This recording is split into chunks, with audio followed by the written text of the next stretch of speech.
Hello. I am on a walk and I thought I'd take you with me.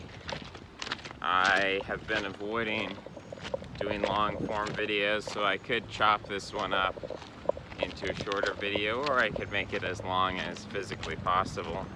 I have about 6 hours of walking that I've set ahead of me. Maybe longer if I get tired, maybe shorter if I end this abruptly. And I'm hoping my hair gives me some protection from the sun. I don't want a sunburn, I don't want cancer, but things happen. So, we're walking today, and I was thinking about intimacy, and I was thinking about control. And intimacy is a form of trust, it's a form of connection, it's a form of closeness. And to be close, to be connected, to be, well, to be one, to be in harmony, to be together, not against one another, but in synchronicity and sameness and love. And yet control seems to imply some hierarchy. Control seems to imply that the one is over and above the other. And is it possible to have both of these things? Is it possible to have intimate control, close control, loving control? In some senses, a parent has control over their children to a degree that a partner may have control over another partner. Is this always good? Is it always bad? A teacher has control over a student. Is this always bad? And within these contexts of control, there can, at the same time, be an element of intimacy.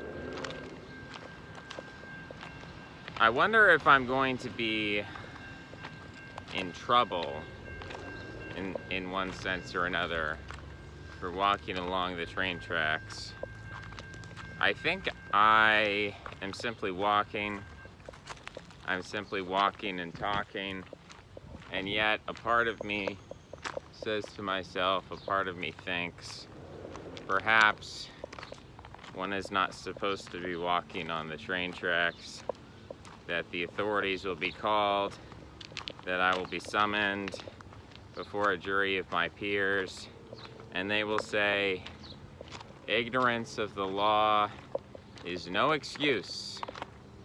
In fact, ignorance is a crime, and you will be punished severely. This is my fear, but nonetheless, I feel I have little option but to continue. Perhaps I shall divert my ways from the course of the tracks.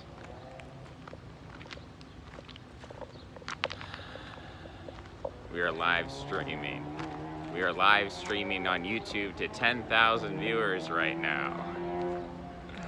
We are live streaming on YouTube to 10,000 viewers. It's amazing how many people we're live streaming to.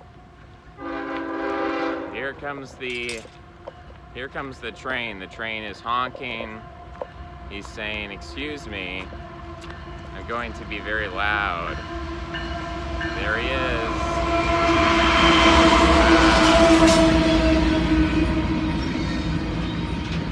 It's not so bad.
Wow.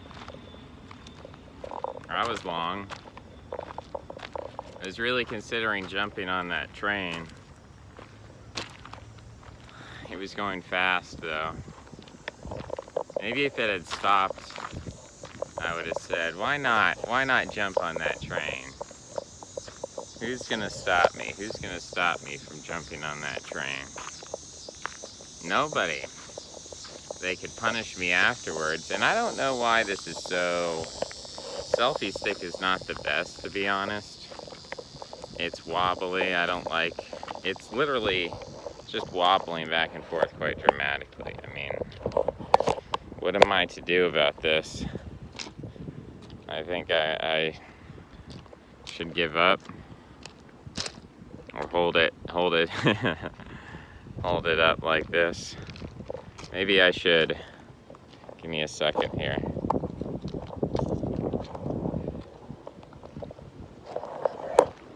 Maybe it'll wobble less in this position.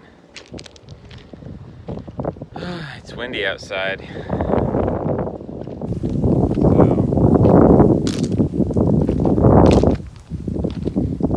I was talking about intimacy, I was talking about control. There's something in intimacy where you give up control, you give up autonomy because you become connected to somebody else. You become vulnerable with somebody else, you become affected by somebody else. You become touched by somebody else. And thus you become emotionally controlled by somebody else. When you're intimate with somebody, when you're connected with somebody, if they're happy, then you're happy, and if they're sad, then you're sad. And if you remove intimacy from your life, then you gain a certain degree of control, because you're not connected to other people. You get to decide how you feel at any given moment, at any given time, without any external forces lording over you. Whoop. There's some electrical wiring here. I'll show people. People like to see these things. You see that? Electrical wiring on the train tracks. So, earlier I was passing by an opening that I thought I could leave the train tracks, and there was a man in a car waiting suspiciously. So I began to say loudly that I'm on a live stream with 10,000 people to dissuade any would-be incursion into my otherwise placid day. But I was also thinking about history and intimacy, and I think it's Nietzsche who talks about the power of forgetfulness. Not forgiveness, but forgetfulness. And its ability, or it's the role that it plays in reincarnation, that we're always reincarnating and forgetting our past or previous life, and the utility of that if we did, in fact, remember everything in our past lives, that we would be trapped, we would be imprisoned, we would be controlled by our sense of fate, by our sense of destiny. And it's the feeling of openness, of open space, that allows us to feel the sense of possibility, that we have options, that we have control. Because if we could remember our past life, and we could therefore predict to a great degree what would happen in this life, the role that we would have to play out, the contract we'd have to follow, then we would feel a sense of loss, and we would feel imprisoned by the larger cosmological circumstances that have put us here. We get excited about the potential of possibility, the possibility for new life, new interaction, new birth, new mixtures, new combinations, new reproductions. We get excited about that. That's what piques our interest, and all the rest is, by comparison, boring. And I think about our age. I wish somebody, I was trying to cheer people up today, because really in my selfish desire, I wanted to be cheered up. And I said, well, maybe if I try to cheer other people up, that will cheer me up. And so in that process, I had people, trying to cheer me up and saying, thanks, man. Thanks for trying to cheer me up. I hope you are safe. I heard this. I hope you are safe. I hope you are safe. I mean, I couldn't believe it. I couldn't believe he was telling me, I hope you're safe. Now, from his perspective, he was being nice. He really does hope that I'm safe. He doesn't want anything bad to happen to me. But from my perspective, I said, this is the worst thing that you could wish upon me. I don't want to be safe.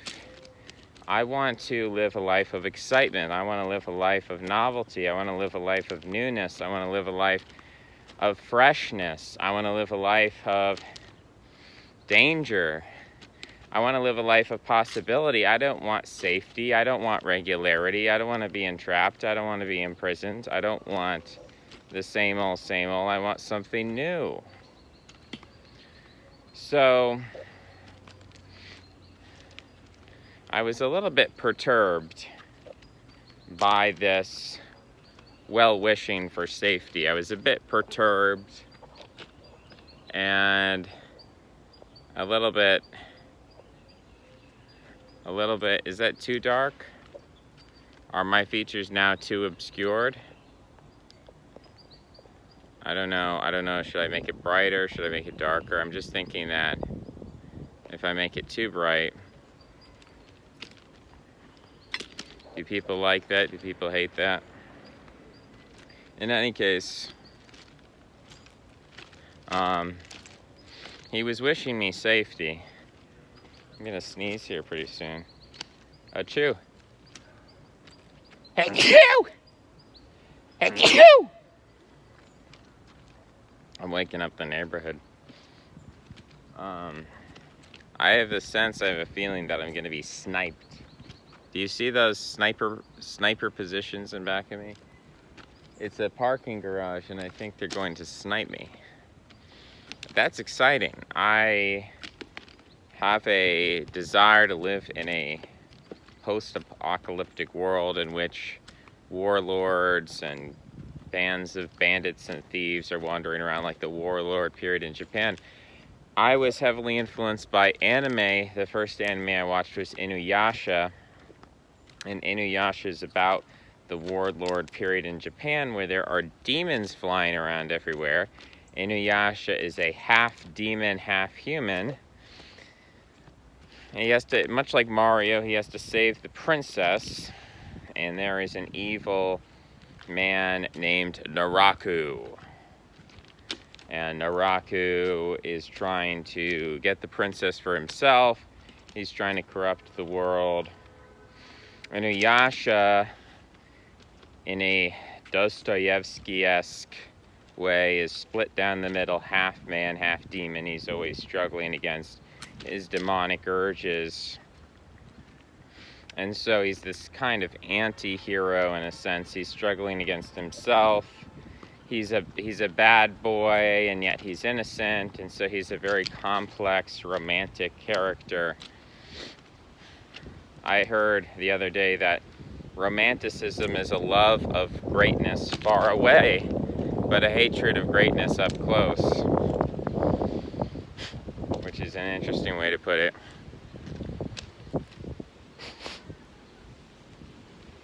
Hope you enjoy the shot of the sky. In any case, so Inuyasha is about demons roaming the earth, roaming Japan, feudal Japan, and how Inuyasha must do battle with these demons. And it's quite dangerous, but that's what makes it exciting, is he's always, every episode he's traveling around, and then there's a monk, and the monk is, I feel like the brighter is better. I feel like brighter is better. the monk is always, he's a lecher, he's lecherous, and the monk is, he's sort of a contradiction in terms, because he's supposed to be a monk, and monks are supposed to be in control of their lower base urges, but he's sort of like the character, he's sort of like Naruto's mentor, forgetting which, if that guy ever becomes Hokage, but those who know will know, the toad guy, the frog guy. He's this older, well, the monk in Inuyasha is not older, the monk in Inuyasha is actually quite a young man. But it's a similar archetype in that sense, the monk who is lecherous. And he has a hand with a black hole inside of his hand, and he covers it up with a sealing cloth, a cloth of sealing. And when he unleashes that, he sucks everything into his black hole, which is his superpower, which seems kind of demonic in itself, the fact that he's very iconoclastic. He's got a black hole. He can't create anything. He can only consume. But he consumes demons like a Ghostbuster. And, you know, so there was all sorts of danger. There was romantic danger because Inuyasha, I think the princess's name was Kikyo. And there was this teenage high school girl who was teleported back to feudal Japan to live with Inuyasha one way or another. So she sort of represents she's the character we're meant to not necessarily identify with, but who's supposed to provide a foil for the other characters who are living in a mystical, magical consciousness structure with demons everywhere.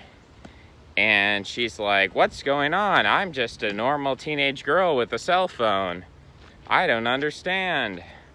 And that's supposed to be a backdrop or a foil for the rest of the plot, or the characterization, or the style, the action, the ideas. You know, it romanticizes in a I just said romanticizes. It's nostalgic for a more traditional period, a more violent period of history. And so it seems to me appropriate that the character who represents modernity is a teenage girl, because, you know, a teenage girl is possibly the least dangerous, you know, archetype that we can imagine, as opposed to the world of feudal Japan, which is filled with flying demons everywhere. I mean, imagine if I just looked up at the sky and there were some flying demons in the sky. That would be pretty dangerous. Currently, I'm not spotting any flying demons, so in essence, I am like a teenage girl here walking on the train tracks. And so I watched things like Inuyasha, and I continued to watch different anime like Code Geass with giant robots, anime like Death Note, where, you know, he's creating a cult, he's changing the world, he's killing world leaders, he's shaking things up, he's introducing a totally new technology, a totally new element from the gods, from the angels, from the demons, from the realm of heaven and hell. He's bringing something from the spiritual world into the material world, and he's shaking things up. He's totally restructuring reality, and he's just a teenage boy, right?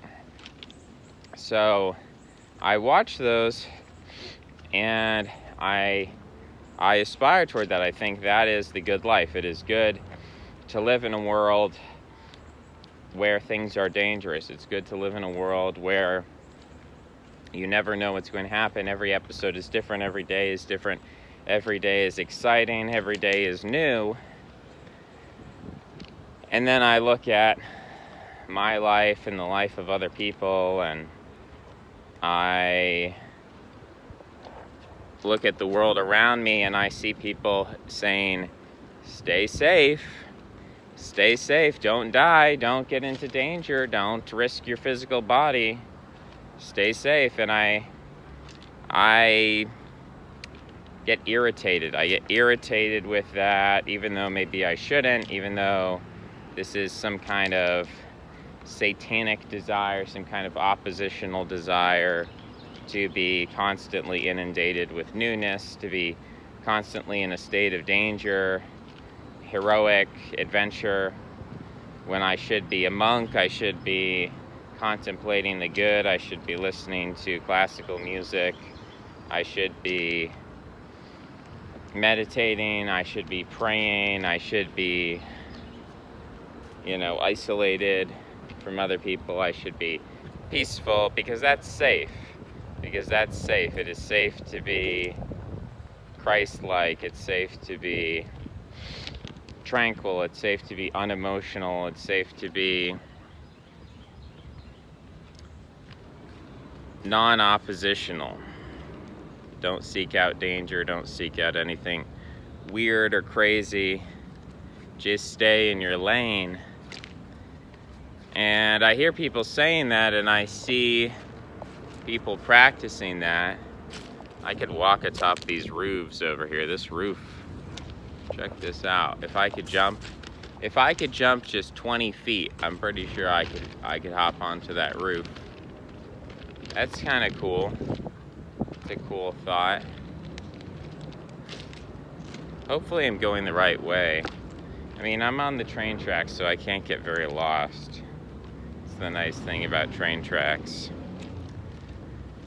It's safe, right? It's safe, but it's also an adventure, because we don't know what we will find. We don't know who we will find along the way. Perhaps we will find some demons on these train tracks. But in any case, the propaganda that I received through anime that appealed to me was all centered on an exciting life of adventure and encountering danger. And then everyone is wishing me safety. Everyone is hoping that I'm safe. I hope that I am challenged. I hope that I am given opportunities to save the princess, and I hope the princess is in danger. And romantically, what that translates into is seeking out partners who are dangerous, who are unstable, who are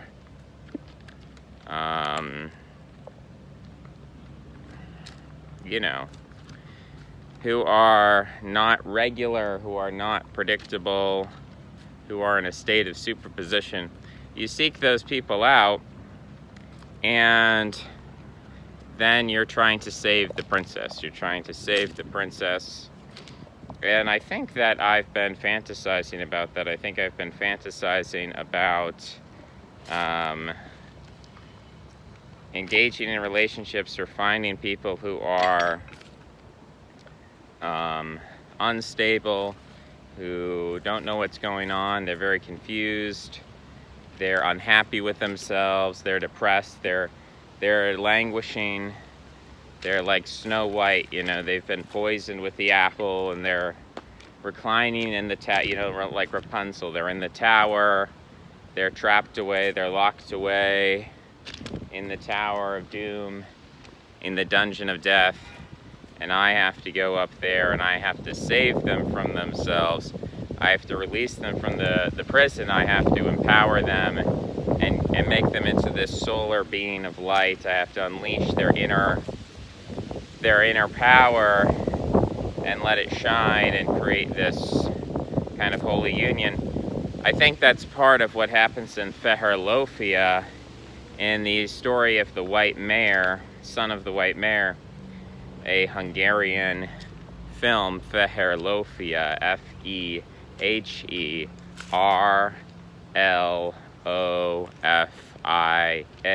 Feherlofia, Son of the White Mare. The three brothers go on a quest to save the three sisters, and the three sisters are like Pandora. They are unleashing chaos onto the world. And it's because of that fact, it's because of the fact that these three sisters are unleashing the chaos, that the three brothers have to hunt them down and save them from their bad boyfriends. The three sisters have three criminal boyfriends who mistreat them and lock them away in the dungeon. And the three brothers have to defeat their boyfriends in a sort of Scott Pilgrim-esque way. They have to defeat the abusive ex-boyfriends of these girls in order to save them and to bring them into a holy matrimony, into marriage, to restore order, to make the world safe again. That is the goal of the three brothers. They ultimately want to bring justice, they want to bring order, they want to bring peace and tranquility. They want to do that by reorganizing the feminine sisters into union once again with their masculine counterparts, rather than the pseudo-masculine animalistic beasts that have kidnapped. You know, and in Mario, of course, Mario is trying to save the Princess Peach, and the Princess Peach has been captured by King Bowser, the Koopa King. He's an animal, he's a royal animal. He's the Nietzschean blonde beast, and he has kidnapped the feminine. The feminine has been, she has been captured by this beast, this base animal. And we check over here, we have some boarded up, we have some, not boarded up, but ironed up windows. Maybe there's a princess inside there. Maybe I need to break in and save her. But we've got something going on with this railroad track. Something's going on here. Don't know what's going on.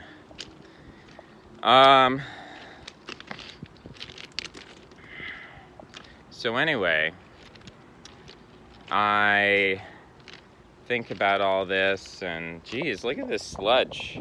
Can you see that? That's weird. That's bizarre. I don't know about that. I don't know if I like sludge. Oh, it smells bad. It smells icky. Yucky.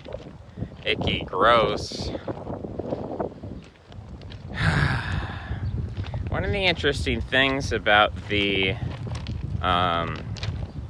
beasts of Feherlofi is that they're represented in this Tolkien-esque way as being embodied as technology, as tanks with firearms, with cannons, with mortars and shells and wheels and tire treads.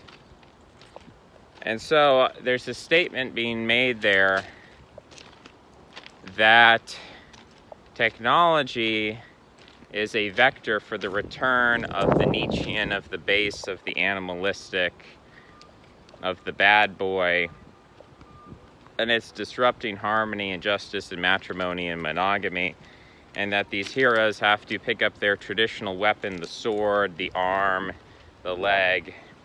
They have to reinvigorate their bodies to defeat this new challenge, which is a reincarnation of the dragons of old that we had predicted. Some people would say that the tale of a dragon, the idea that in the past, we've got yelling and screaming up ahead. So I'm just gonna be quiet for a little bit. I don't know if it's happy screaming or if it's upset screaming. You can't always tell with this kind of disorder. We need the boys of Feherlofia to investigate to see if maybe there's a princess that needs to be saved over here, perhaps. Perhaps we could get a knight in shining armor to come over here and set things right with his sword of truth and justice, his glowing sword, his Excalibur. I think of King Arthur and how King Arthur, I don't know why I keep inserting the word of between King and Arthur. King Arthur was described by John David Evert as being Faustian and pre-Christian in the sense that the Holy Grail represents knowledge. I would also say that the Holy Grail represents femininity, that King Arthur is seeking femininity. He's seeking after the holy female, in a sense, the Virgin Mary archetype. And he's trying to reclaim this treasure so that he can utilize its power. If you look at Tolkien is sort of an inversion of the Grail quest, wherein the sacred feminine is represented by the ring. And one of the main characters, at least in the movie, I don't know if this is exactly how the books go, but in the movie, the ring is its potential is most fully realized by Galadriel, who is a elven queen. She's an elven queen, and she talks about how she would take over the world and make it beautiful in her image, and she would be loved and feared in a Machiavellian way. So, you know, the other characters of the Lord of the Rings don't quite come to her level. I mean, she's a very powerful character, and she's very tempted by the ring. I think Saruman is also tempted by the ring. Saruman and Odin, that's a Freudian slip. Saruman and Gandalf are both Odinic figures. They are both magical and without a opposite gendered partner.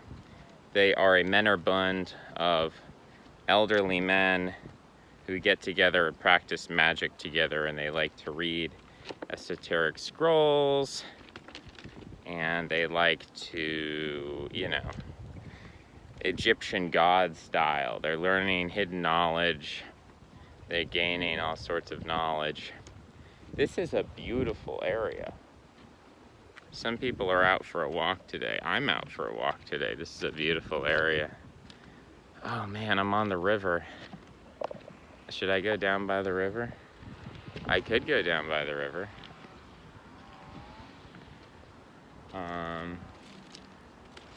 Seems peaceful enough.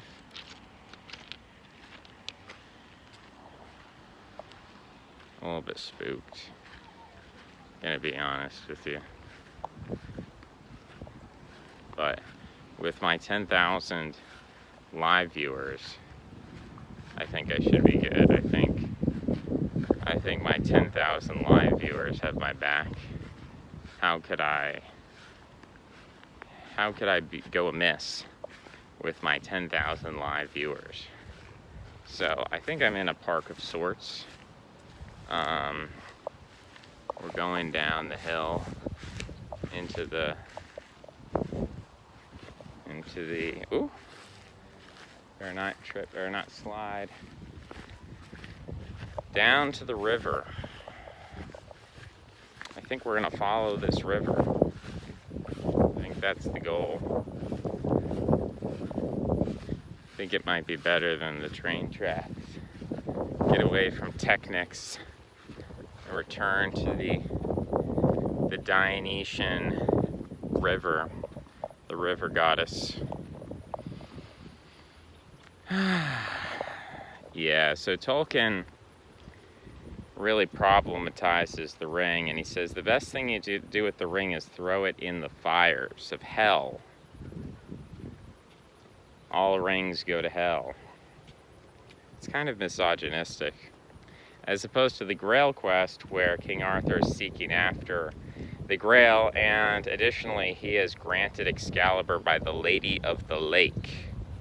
The Lady of the Lake. She provides him with Excalibur, which of course is a masculine object. So Oh, I'm gonna get off the road here. It's a bike trail. So Excalibur is granted to him by the Lady of the Lake. This is sort of an inversion of another story in the Bible. In Genesis, you'll remember that from Adam is taken a rib, and this rib is formed into Eve.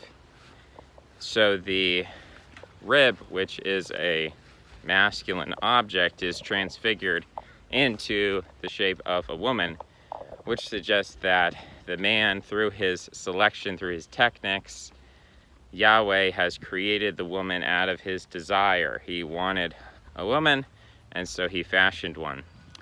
Whereas in the case of the Lady of the Lake, King Arthur's manhood, King Arthur's masculinity is granted to him. It is bequeathed to him by the woman. The woman, the Lady of the Lake, inspires his masculinity. The Lady of the Lake inspires his transformation into adulthood. There's another story that King Arthur retrieves his sword from the stone. He pulls the sword from the stone. Now, there's probably different versions of the story, and maybe I have an inaccurate version.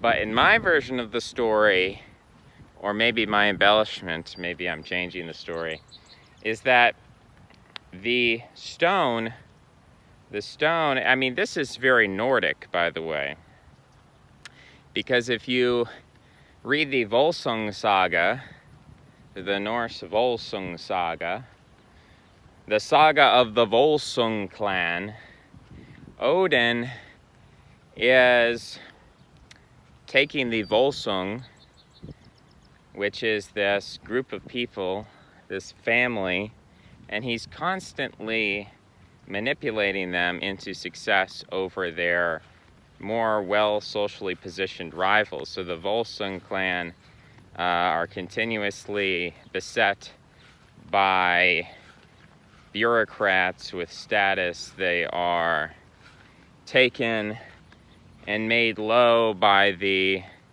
aristocracy of their day. And what Odin does is he's constantly intervening to give them a leg up over their enemies, who are these aristocratic, bureaucratic, appointed royal figures, these kings, these princes. There are instances, one of the most striking stories to me was one of the daughters of the Volsungs is basically kidnapped by a king who is described as sort of ugly and low and, not someone you want your daughter to marry. But she's sort of kidnapped by him, and her brother goes to rescue her, and he's imprisoned, and I believe he uses honey I think he's tied to a tree, and he uses honey to attract a bear, and the bear gets close to him, and then he latches onto the bear, and he's able to use the bear in one way or another to free himself from the bondage. And I believe what he does is he burns down the castle of this evil king to rescue his sister, but his sister is bound by social consideration. She says, well, morality says that I have to die with my husband. He's legally my husband. You have to allow me to burn alive in this castle. And the brother says, well, I love you, and so I'm going to burn with you too. It's sort of a Romeo and Juliet with a twist, because they're siblings. So this is the Volsung Saga, and in the Volsung Saga, I believe Odin appears. Imagine you're at a dinner party, you're just chatting up. It's like you're in a social club in New York City or in a party in LA, and some old dude wearing rags like, opens the door, runs into the room, throws a sword across the room into a wall, and says, like, who can ever pull this out? This is a very strong sword, but only the chosen one can pull this out. And then he just runs out of the room and disappears. I think that's how the story starts. And of course, the Volsung brother is the one who can pull it out, much to the chagrin of the king, because he says, well, I'm of a higher social position. I deserve to be able to pull this sword out, but he can't. He can't do it. He's not strong enough. But the Volsung brother can do it, showing that he is the true king. So this whole sword in the stone thing, the sword being in the stone, put there by some kind of feminine or magical figure, places the sword in the stone as a challenge, saying that if you want to retrieve your masculinity, if you want to become a man, you have to pull it out of this chthonic structure. You have to overcome this chthonic structure, which represents stagnancy, which represents statics, which represents morass, which represents unchanging nature. You have to be able to remove yourself like lightning. You have to be able to remove yourself from the moment. You have to be above time. You have to be above chronology. You have to be above the cyclical cycles of nature. You have to withdraw your masculinity. And, okay, you have to overcome that. But that's where the source, it's saying that ultimately, and this is to me something that I find in Camille Paglia, is that she says that ultimately in the beginning there is nature, and nature is feminine, and the masculine has to be forged out of nature. It has to withdraw from nature. It has to lose intimacy with nature. It has to become disconnected. It has to become cold. It has to be harsh. It has to be Apollonian. It has to withdraw from nature, and it has to create itself in opposition to nature, and it has to then conquer nature, create dominion over nature. That this is always the size differential, is that the feminine always encloses the masculine. The masculine is always born out of the feminine, which is how Paglia describes biology. She says that in pregnancy, the woman encloses the man. The man is completely surrounded by the feminine, that through the process of birth, which is a pain for the mother, that the masculine has to retrieve himself from the feminine. He has to escape the feminine. I think about the etymology of the name Socrates. Sos meaning to save, and krates meaning power, and the interpretation wherein Socrates is retrieving or saving people from the powerful. And in this schema, it would be nature, that Socrates is acting as an anti-naturalistic, anti-organic philosopher, that rather than appeal to the order of things as they are, he says, well, why could it not be otherwise? Why should we simply follow convention? Why should we simply follow social convention? Why not go outside of that? Why not create a new order? Why not do things a different way? This is what Socrates does, and it seems to be connected in my tangent. It seems to be connected with, well, it seems to be connected with the sword and the stone. You're pulling the masculine out of the feminine. You're pulling a well-formed object out of a stone which is round, which is misshapen. You're retrieving the sacred geometry from the complexity of nature. You know, when we look around at the grass appears as a morass, it appears as a menagerie, it appears as Chthonian and complex.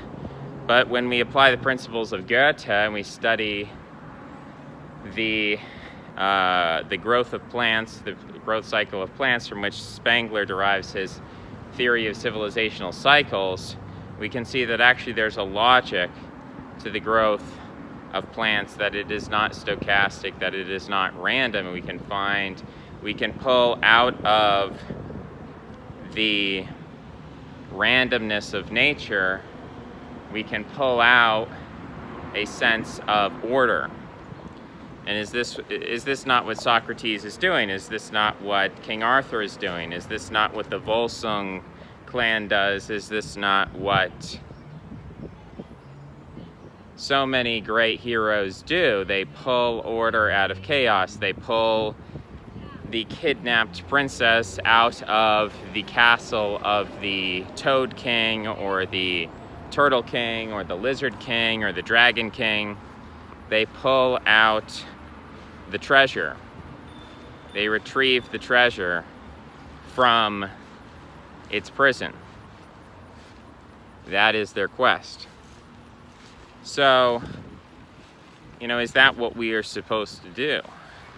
Are we supposed to seek after what seems to be complex, to seek after what seems to be impossible, to seek after things that seem disordered, and out of them to pull out order, out of them to pull out sense and clarity, to say, here is my sword, here is my geometry, here is my logic, here is my sense of the world. I will make sense of the world. I will conquer the world. In its femininity, I will exert my masculinity over it. I'm seeing a bird in the background. I don't know if you can see this bird. I think I'm causing him to walk away from me. I see a little small bird. I think this is an osprey. The mouth is open. The mouth is agape. This is a soy bird. And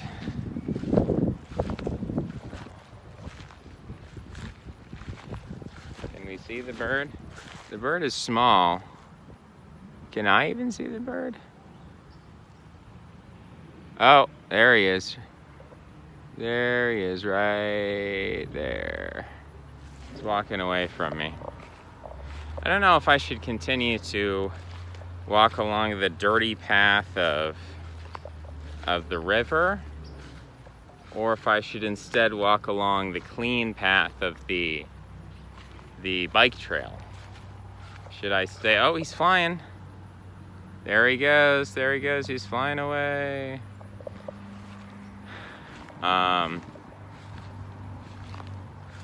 Because I'm getting all sorts of plant matter in my Crocs. Nature is invading the ordered space of my toes, and I must retrieve from this chaos. I feel like I sound like Jordan Peterson. Everyone, because Jordan Peterson is so popular, anytime you talk about heroics, the hero's journey, religion, psychology, masculinity, people say you sound like Jordan Peterson. Which to me, well, maybe I would be happier if I was Jordan Peterson, but Jordan Peterson seems quite sad. Jordan Peterson seems quite unhappy. And, I guess I'm a romantic. I guess I'm an idealist. And I feel like if we truly figure out the world, then we should be happy. Because to me, truth and happiness are synonymous. And sometimes when I argue with people, they put certain limits on truth. And they say, well, truth has to be this. Truth has to be that. If something bad happened to you, the truth is life is terrible. And I don't agree with that, but sometimes to try to navigate the discussion, or basically to change the subject and just move on, I'll say, okay, fine. You say that if one bad thing happened, or a number of bad things happened, or whatever, if your life has been bad, the world is bad, whatever, and that's your truth. And I say, okay, well, fine, then I don't care about the truth. If that's the truth, if you're continuously redefine your epistemology to fit your depression, then what I would say is, What I would say is I don't care about your epistemology. And if you say, but my epistemology is the absolute truth, then I would say I don't care about the absolute truth. I care about being happy. And then people say, ah, you're a Nietzschean. And I say, well, I don't think of myself that way because Nietzsche was an individualist. And I don't want to be an individualist. I want to be a collectivist. I don't want to simply say I'm sufficient in myself and go in my own way. But I want to say that there is maybe a feminine element, a collective element, an element of community that I would not reject so readily, I think, as Nietzsche does, in my opinion. So I don't describe myself as a Nietzschean, but I'll say this to people, but I say it in a kind of playful, joking way because I just don't believe it. I just don't buy it. I just don't believe or buy the idea that necessarily, because bad things happen, the world is bad, we have to feel bad. I think the opposite. I think the truth is fundamentally good by definition, because the truth is a model of the world, an expression of the world, a representation of the world. That's all the truth can be. The truth can't be the world in itself. The truth can never be the thing in itself unless we reduce everything to truth in a sort of horseshoe manner. But think of it like this. Let's say I say there's a bird up there. And there is indeed a bird. I can see it moving around and flying away. It's gone now. But I say there's a bird up there, and the words that I'm saying, well, they're representing the bird. But the words that I'm saying are not the bird in itself. The bird in itself, in fact, is not even precisely described by the word bird, because no two birds are entirely alike. They have different positions, they have different extensions, they have different colors, they have different heats. Some are cold, some are hot, degrees of temperature. There's butterflies flying around. So there's different types of birds. And so if I say that's a bird, well, I'm not entirely correct. I'm not being entirely truthful in some sense because, well, it's not just a bird simply. You could put it in a category called birds. You could say, well, this is a well-defined category called birds. But no matter how well-defined it is, it's never going to be perfect because, you'd say, well, what kind of bird is it? Oh, well, it's a raven, or maybe it's not a raven, maybe it's a blackbird. And what's the difference between the two? Isn't one larger than the other? Well, maybe so. So I haven't given you perfect information. I've given you quite an imperfect picture of that bird. I haven't given you the absolute truth about that bird. I've given you sort of a very simplistic, watered-down version of what the bird is. And I can never truly express to you 100% because of Heisenberg uncertainty. I'm just going to have to say that my 10,000 live viewers, you guys are the best. You guys are fantastic. I love my 10,000 live viewers. Let's push it to 11,000. Can we get it to 11? Is today the day we get it to 11,000 viewers? Focus on philosophy. We're philosophizing here. I'm like Schopenhauer. I'm going to back away. Have a good one, guys. Stay classy. Okay. It is a nice bridge. I do like this bridge. I'm gonna do some cold approaches on this bridge. I'm trying to do philosophy. Oh, there's a group of people over there. Can we see them? Where are they? Yeah, they're on the bank with the tree, aren't they? Where are they? Everything's reversed in this camera, so... yeah, if you can see them right there. It's a small group of people under that tree. Hey, how's it going? I wonder what they're doing over there. Are they having a family picnic? What exactly are they doing? I should start asking people about philosophy. I should start being a street evangelist, a street preacher. That would be fun. I've been asking people about psychic powers lately.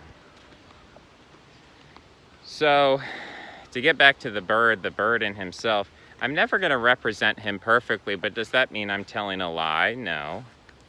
But if I could give you more exact information about the bird, then the truth that I would be telling would be more true, because it would be a better model, it would be a better representation of what the bird really is.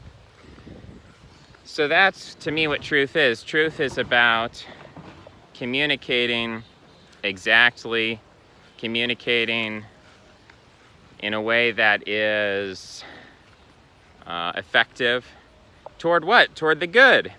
Because if I spend an hour describing to you the Heisenberg uncertainty principle, how if I measure the particles in the bird and the speed of the bird and the direction of those particles, etc., and how the act of measuring changes the bird on a quantum level, if I spend an hour explaining that to you, that's not really effective communication. I mean, I'm communicating something, but maybe I need to communicate something more effectively. Maybe I need to communicate something more quickly. Maybe my purpose is not simply to prattle on about inane philosophical mumbo jumbo. Maybe my purpose is just to say, watch out, there's a biker coming, or look at that, isn't that beautiful?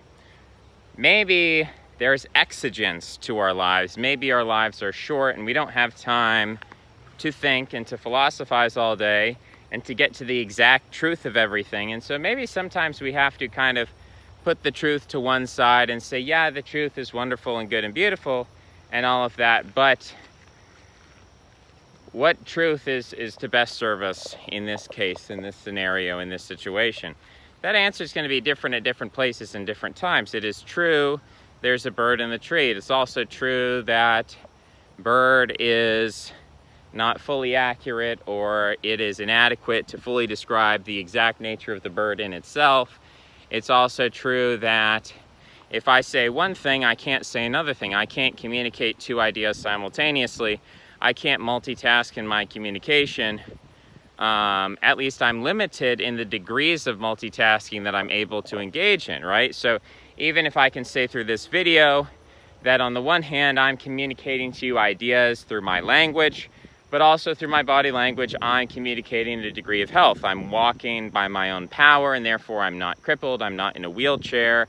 I'm outside, which indicates that it's not snowing right now. I'm outside, meaning that I am not crippled with fear of the outside world. I'm not crippled with fear of other human beings.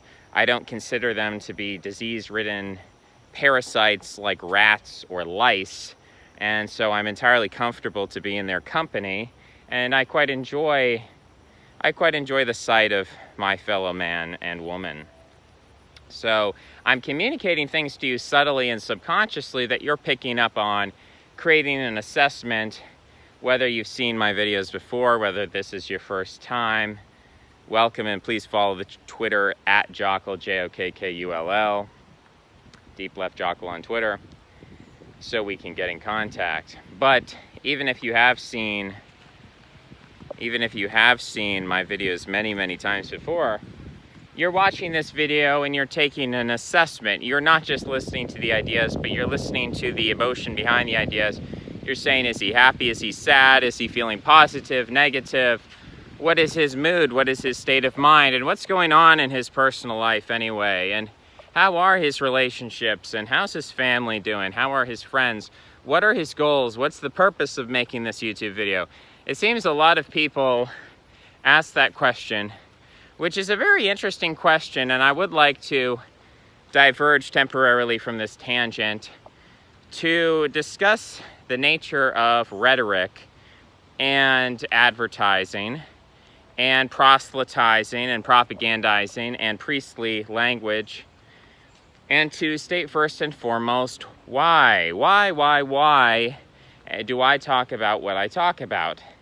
And furthermore, how do I communicate what I communicate? And lastly, what is it that I'm trying to communicate? That schema, that tripartite schema, starting with the why, which I believe is the priestly, the how, which I believe is the warrior notion of engineering to attack a problem, to solve a problem, and then finally the what, which is the product, which is the quantitative aspect, which is what it is, the quantity. That is the merchant class. So this tripartite system, a priest on the top, warrior in the middle, merchant at the bottom. The priest tells you why you're doing it, the warrior tells you how to do it, and the merchant tells you what it is. The priest says, we should honor God. The warrior says, we honor God through war. The merchant says, I'll sell you this sword for $5. And that is the order of things, as opposed to, I'll sell you this sword for $5. You can use it by swinging it about. It's fun to use. You know, is that as great and glorious and powerful and wonderful and majestic as the previous schema? You know, to say, here's a pleasure device, I'll sell you it for $5. Here's how you use your pleasure device. You use it because it's fun. Seriously? Seriously? That's not very convincing. Check out this tire. I've sighted a tire. It's a portal. There are portals. It's a portal to another world. Look at me. I'm going through that portal, bro. Okay. Anyway. I've just seen some things. So, isn't that a magical, mystical aspect of communication, that if we put the what first, things seem quite dull, utilitarian, mercantile, whereas if we put the why first, then things seem inspired, divine, spiritual.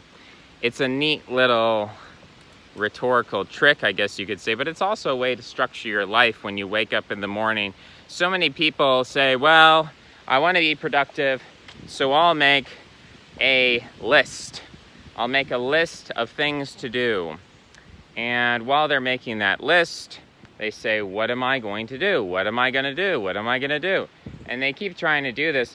Now, that may be better than simply lounging around on the couch, in bed, on your phone, watching Netflix, absent-mindedly. Maybe to put some conscious thought into this is good. But still, to simply say, what am I going to do? It doesn't seem to be super effective. But instead to say, why am I waking up? Why am I alive? What is my purpose? Which is really a why question. Why am I here? If you ask that first and you say, well, I'm here to help people, I'm here to grow, I'm here to challenge myself, then you can say, well, how do I challenge myself? How do I challenge myself? How do I grow? How do I meet people? How do I inspire and help and assist? How do I gain intimacy? How do I gain control over my life so that I'm able to be a positive influence in other people's lives? Help other people with their problems. Then you get to that how, and then you finally get to the what. It's like, okay, well, if I'm going to grow by challenging myself, what can I do to challenge myself? Okay, well, I could exercise. I could try to learn something. I could try to practice meditation. I could pray. I could read. I could try to meet people. I could reach out to someone. I could try to sign up for something. I could try to join a group. Then we get to the what, and then the whats seem to be a lot easier, as opposed to when you don't have your why and your how by which to judge your what, then the whats seem to be all very, mediocre and equivalent and ambivalent and questionable as to which one should we do and in what in order and whatnot. if you put as your highest principle your why and your how, oh, there are people in the river. I don't know if you can see that. Let me turn down the brightness for a second. There's people under the bridge, that little dot. They are in a boat. They are in boat on river. They seem so small on the camera and so large in real life. It's an optical illusion. I cannot represent reality over this virtual mechanism as well as if you were here with me. And wouldn't that be a wonderful thing if we could be together, walking together in nature with the sun outside, breathing the air. I feel like my posture's improving, my mood's improving. I have purpose, I have beauty. What more could you want? Really, what more could you want? I don't know. I don't know. Before I started talking about the rhetoric of why, how, what, I was talking about truth. I was talking about truth and how truth is ultimately a model of reality that leads us to the good. That's all that truth is.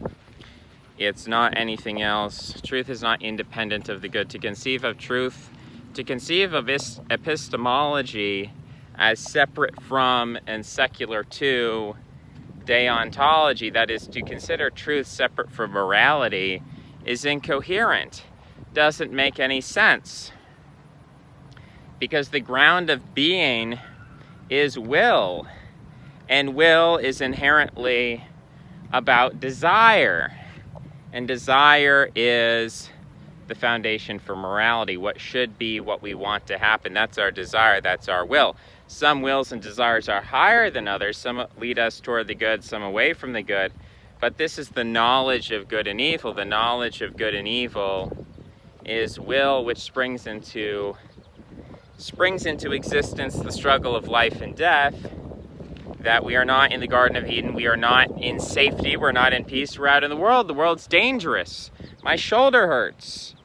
And it's my right shoulder. And it's supposed to be my left shoulder that I need surgery on. So I don't like that. I don't like shoulder pain. I want to be reincarnated in the body of someone with excellent joint health. I want to be reincarnated in the body of someone with excellent joint health. I want to have a long springtime of youth where my joints serve me well so that I can use them to the utmost. Because I have a dysfunction, I have an imbalance between the health of my joints, which is weak, and the will of my muscles to grow, which is strong. And so one is always outstripping the other, which may be a metaphor for my outlook, right? Because the joints and the ligaments represent the stable structures that hold your life together, and the muscles and the will to grow them represents this sort of ecstatic energy, and the one is always outpacing the other. And a search for novelty, a new PR, a new horizon. So, you know, kind of sucks, to be honest. It kind of sucks. I'm not going to lie to you. I'm not going to tell you that it's not a bad thing. It's not a bad thing. But if we understand the truth, about the situation, it can be led to the good. The truth is a tool that leads us to the good. It's not an obstacle. It's not an obstacle.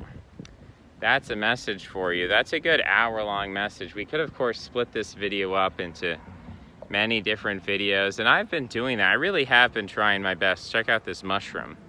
There's a mushroom up there. But anyway, I've been trying my best to keep these very short and snappy recently. I'm in a dungeon.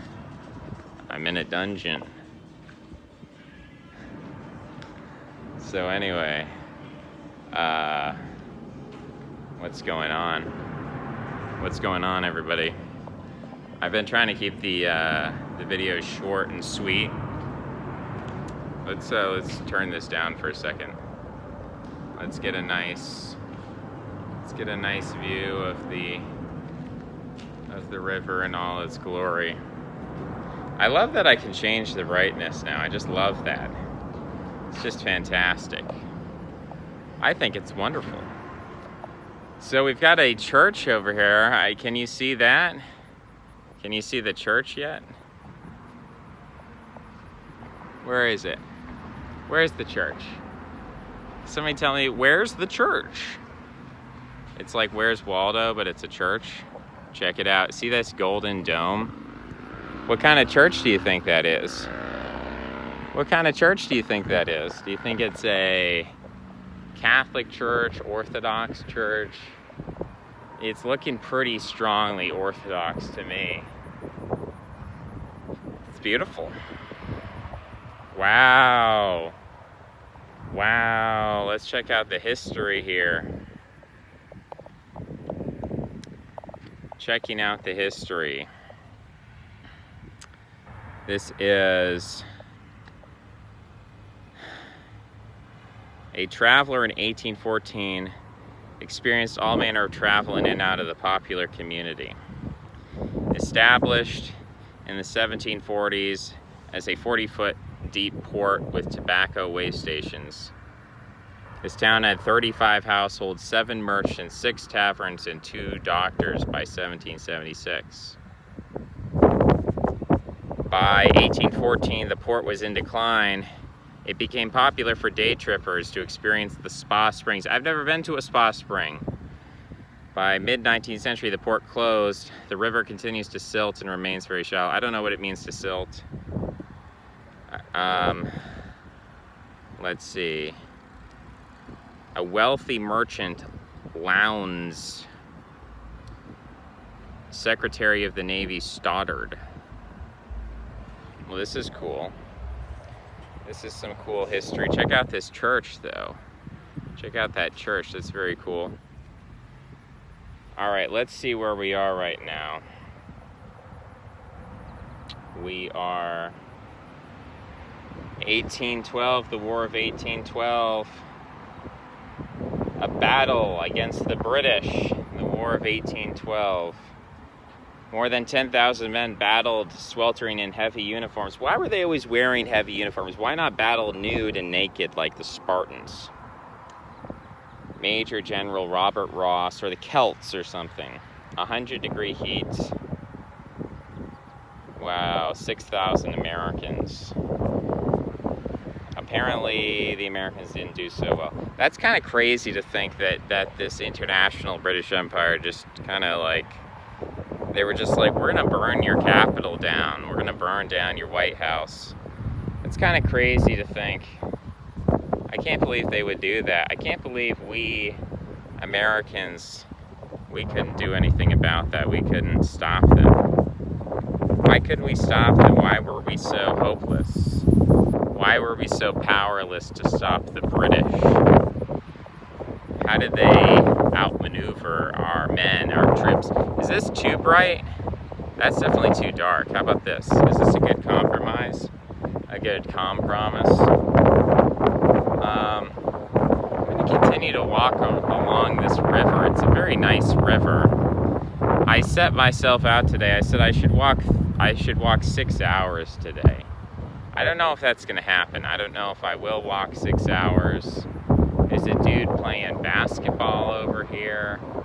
He's shooting hoops. He's wearing pants. I would not wear pants. I would wear, he's down here. He's over there. I would wear shorts. I would wear basketball shorts rather than long pants. That's my mood. That's my way of life. But, you know, there's beautiful opportunities in every corner of our great nation to play basketball, to listen to beats, to enjoy the heats on these streets.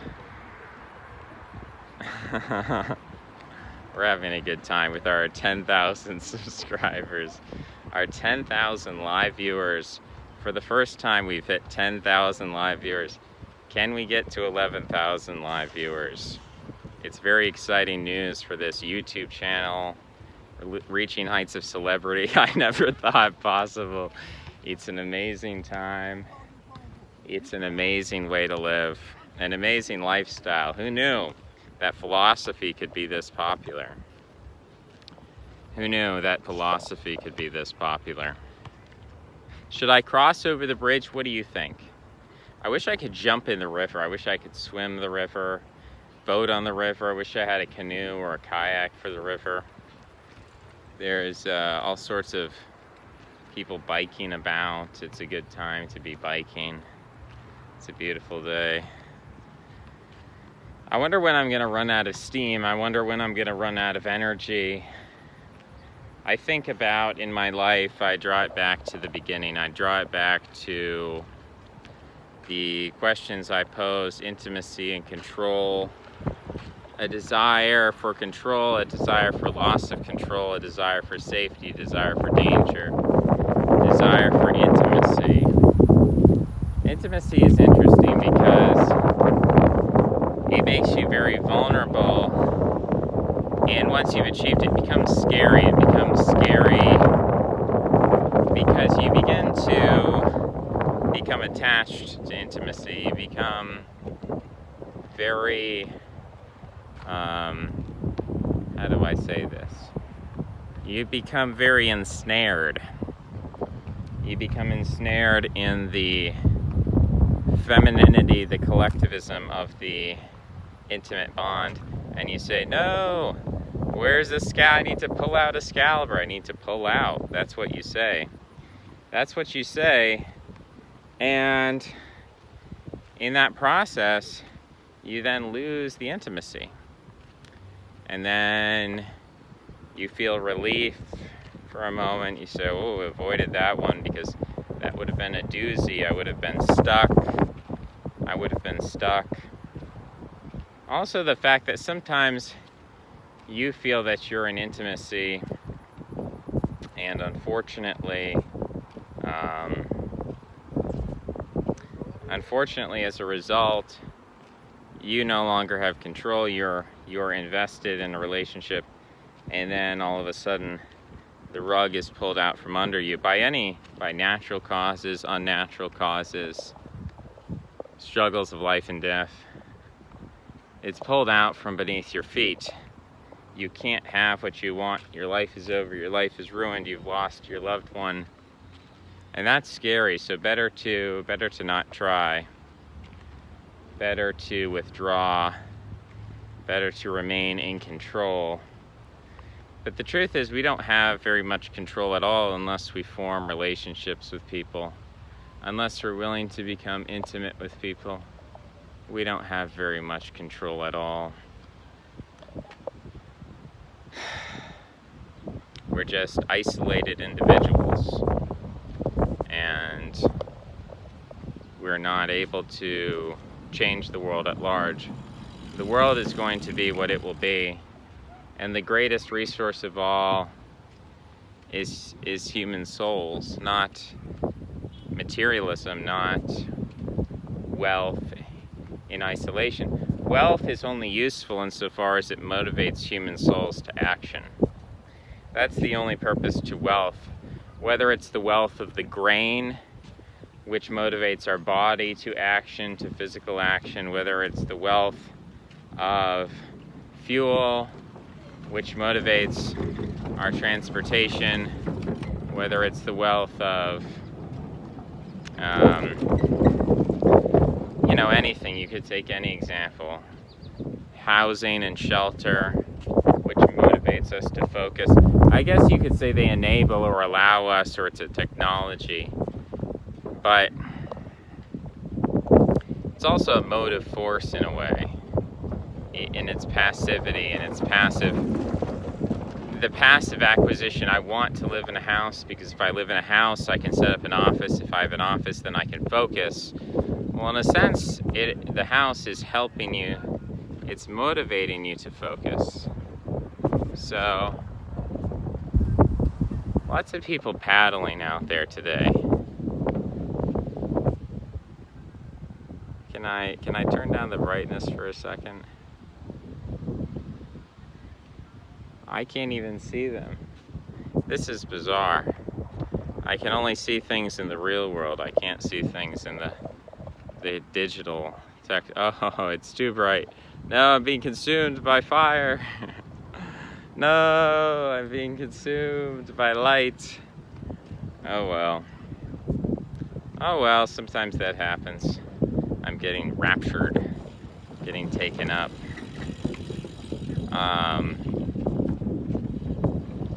So, I guess the point of what I'm trying to say is that the well-ordered life, well, let's back up and distinguish between two forms of order. There's the order which is maintained, which is hoarded, and the order which is created. And I believe that our creative order is order external to us that we make through internal discipline. By mastering ourselves, we're able to create things outside of ourselves which are well ordered. Organizations, relationships, companies, finances, artwork. We're able to create things which are new and creative and spontaneous and excellent because we in ourselves are ordered and disciplined toward that goal, methodically, monomaniacally working toward it. But there is another view and another vision of order and chaos which is flipped, where internally we are chaotic, internally we are creative and all over the place, and externally we are disordered, or externally we're ordered in the sense that we're imprisoned. Like, you'd say, well, I'm wild and zany and I'll do anything, I have no limits. But it's like, what does your life look like? Well, you're on the internet all day. You're not really changing the world around you. You don't have any control. You don't have any power. So what's all this nonsense that you're speaking about? Oh, I'm a crazy person. I'm chaotic. It's like you're homeless, dude. You're homeless just like a million other people in this country. You don't have a house. You speak gibberish. No one understands what you're talking about. You sound crazy. Maybe put down the blunt and maybe try to order yourself internally. So that's what I would say to my 10,000 live viewers. We're almost at 11,000. People, please like, share, subscribe to the channel. We're picking up new subscribers all the time. Please, you have to order yourself internally in order to change the world externally. Clean your room, make your bed. You have to order the world internally to change the world externally. You have to forget those negative things. We have to go back to Nietzsche. We do have to forget, we have to forgive those things which weigh us down like death. We have to let the dead bury the dead, and we have to say, look, we could take one imperfect flaw, one time that we lied, one time that we hurt other people, one time that we hurt ourselves. We could take one thing and we could worship it. We could endlessly replay it in our minds. And we would never exhaust our capacity to, I mean, that's what hell is. It's everlasting, because you never exhaust your capacity for criticism and negativity. You're just continually replaying again and again the negative event. So what is the solution? The solution is to move on and to focus on positive things. Today I took a walk. I was tanning today. It's quite windy out here. But I was tanning. And while I was tanning, I'm stuck on some sort of thread there. I think it's some fishing wire. While I was tanning, I was continually thinking over in my mind these negative things and how to overcome them, how to move beyond them. And I didn't come up with a solution because they're in the past. These things that happened in the past, I can never change those things. I can never make them better. I can never overcome them by thinking about them. They will always be what they are. They will never be other than what they are. And I don't want to forget them because I don't want to repeat them again. But at the same time, I also want to remember them because I'm conflicted. I'm conflicted about how I feel, and that I simultaneously want to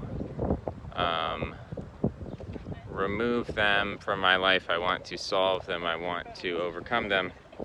But I also want to relive them. I want to go back to them. I want to do them again. I want to reincarnate in them. So I'm conflicted. I'm conflicted in my desire. And I attempt, through introspection, through rerunning them in my mind, I attempt to figure out what I want to do and what is right. And in myself, I think it's impossible, because if all desire stems from myself, then all my desires are arbitrary and will ultimately self-conflict. You know, if I want to swim in the lake but I don't want to be wet, then I'm going to be suffering, because no matter what I do, I'm going to be against my own desire. But if I say, well, you know, what is the higher desire? What do I want versus what am I supposed to do? What's my highest purpose?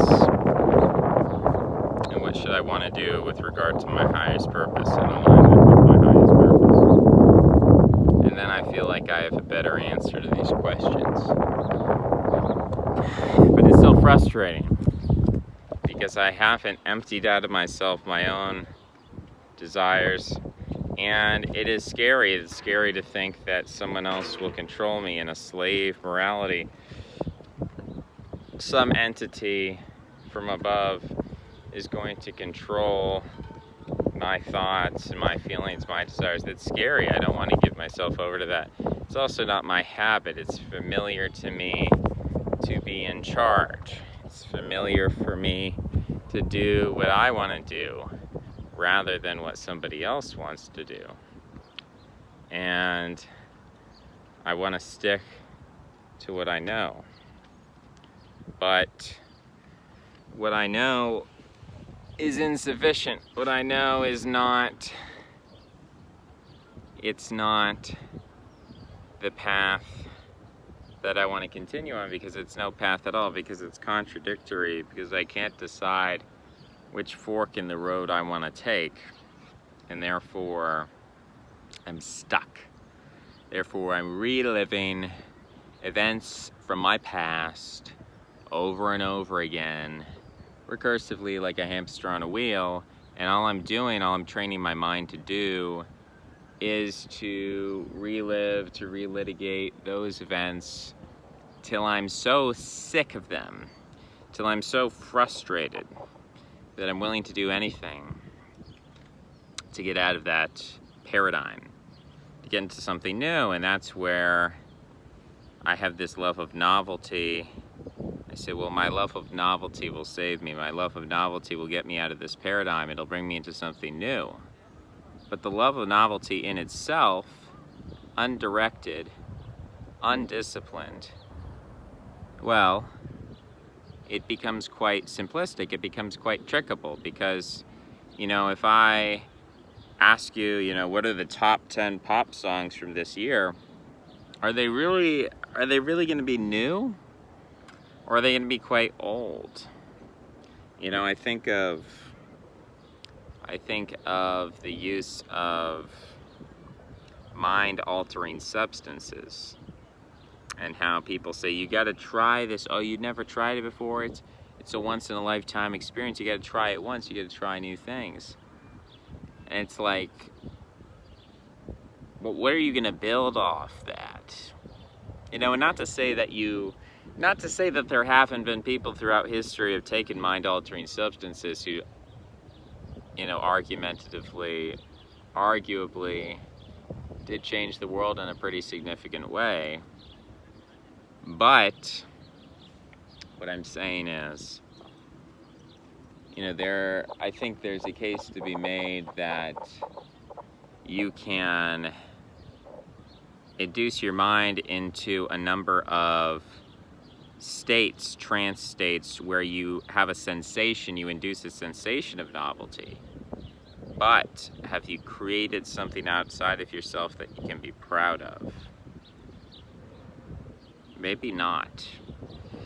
I think about Connor Murphy. I think about his journey with mind-altering substances and how he went from one life to a very different life. And it makes me question the concept that you can you truly know?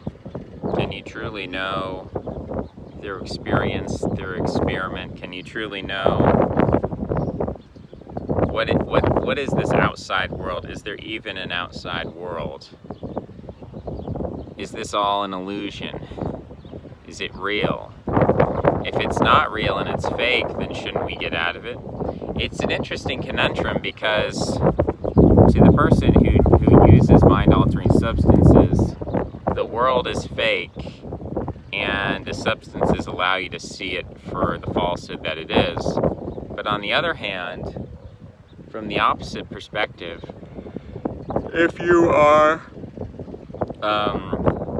viewing it from the outside, the mind-altering substances create a world that's fake. They trapped you in a world that's fake. So what is the real world? What is the fake world? How can we distinguish between the two? How do we know that the world we're in is real and the world outside of us is fake? How do we know that for certain? Can we know that for certain? Is it possible to know that for certain? Do we just have to go off the best available evidence? Do we just have to go off our gut feeling? Do we have to go off the authority? Where do we determine this? How do we determine this? Who should, I mean, and the other thing about these questions is, you know, I can sit around all day asking these questions, and someone recently called me a genius. And there's a part of me that says, yeah, of course, I'm a genius. There's another part of me that says that's a bit absurd. I think that the idea of a genius as someone who is intelligent is flawed. I think we need to return to the concept of the genius as a generator, someone who generates, someone who creates. I think, you know, Henry Ford was a genius. I think that Frank Lloyd Wright, well, was he he did create architecture. I really meant the Wright brothers. I was thinking of a different Wright, the Wright brothers. They were geniuses. They created it. Isaac Newton, he created something. He created models, laws, theories. There's this dog on a boat. Sorry guys, there's a dog over there. It is a dog. It's a golden retriever on a boat. So, as you can tell, I'm getting a bit tired. I could use some refreshments. I could use some water. I don't have any form of payment. I don't have any money. I can entertain people.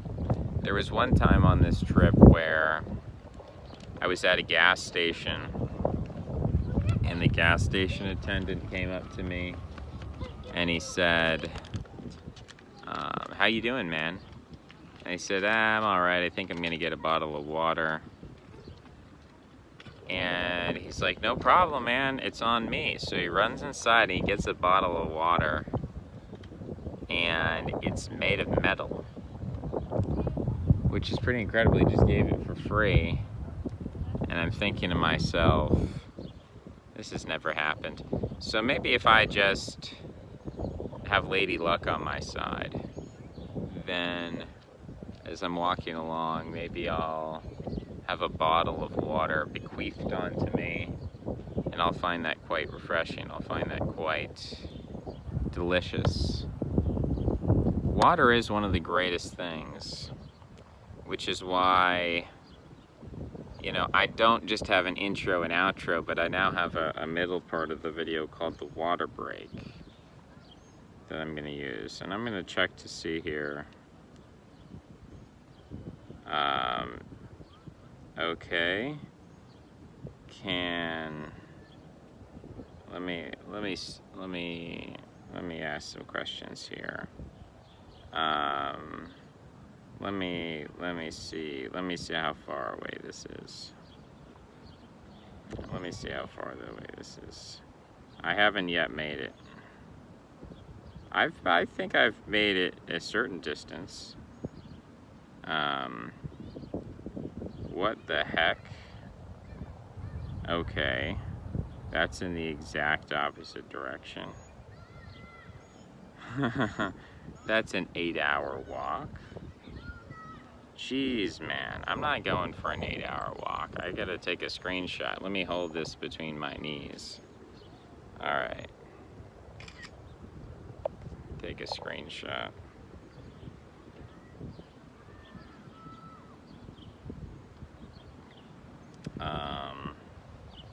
I'll send that over. I'll say, do you want to go alone or pick me up?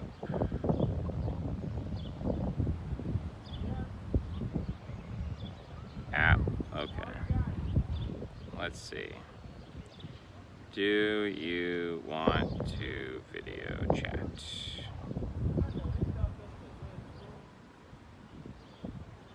I don't know who that is.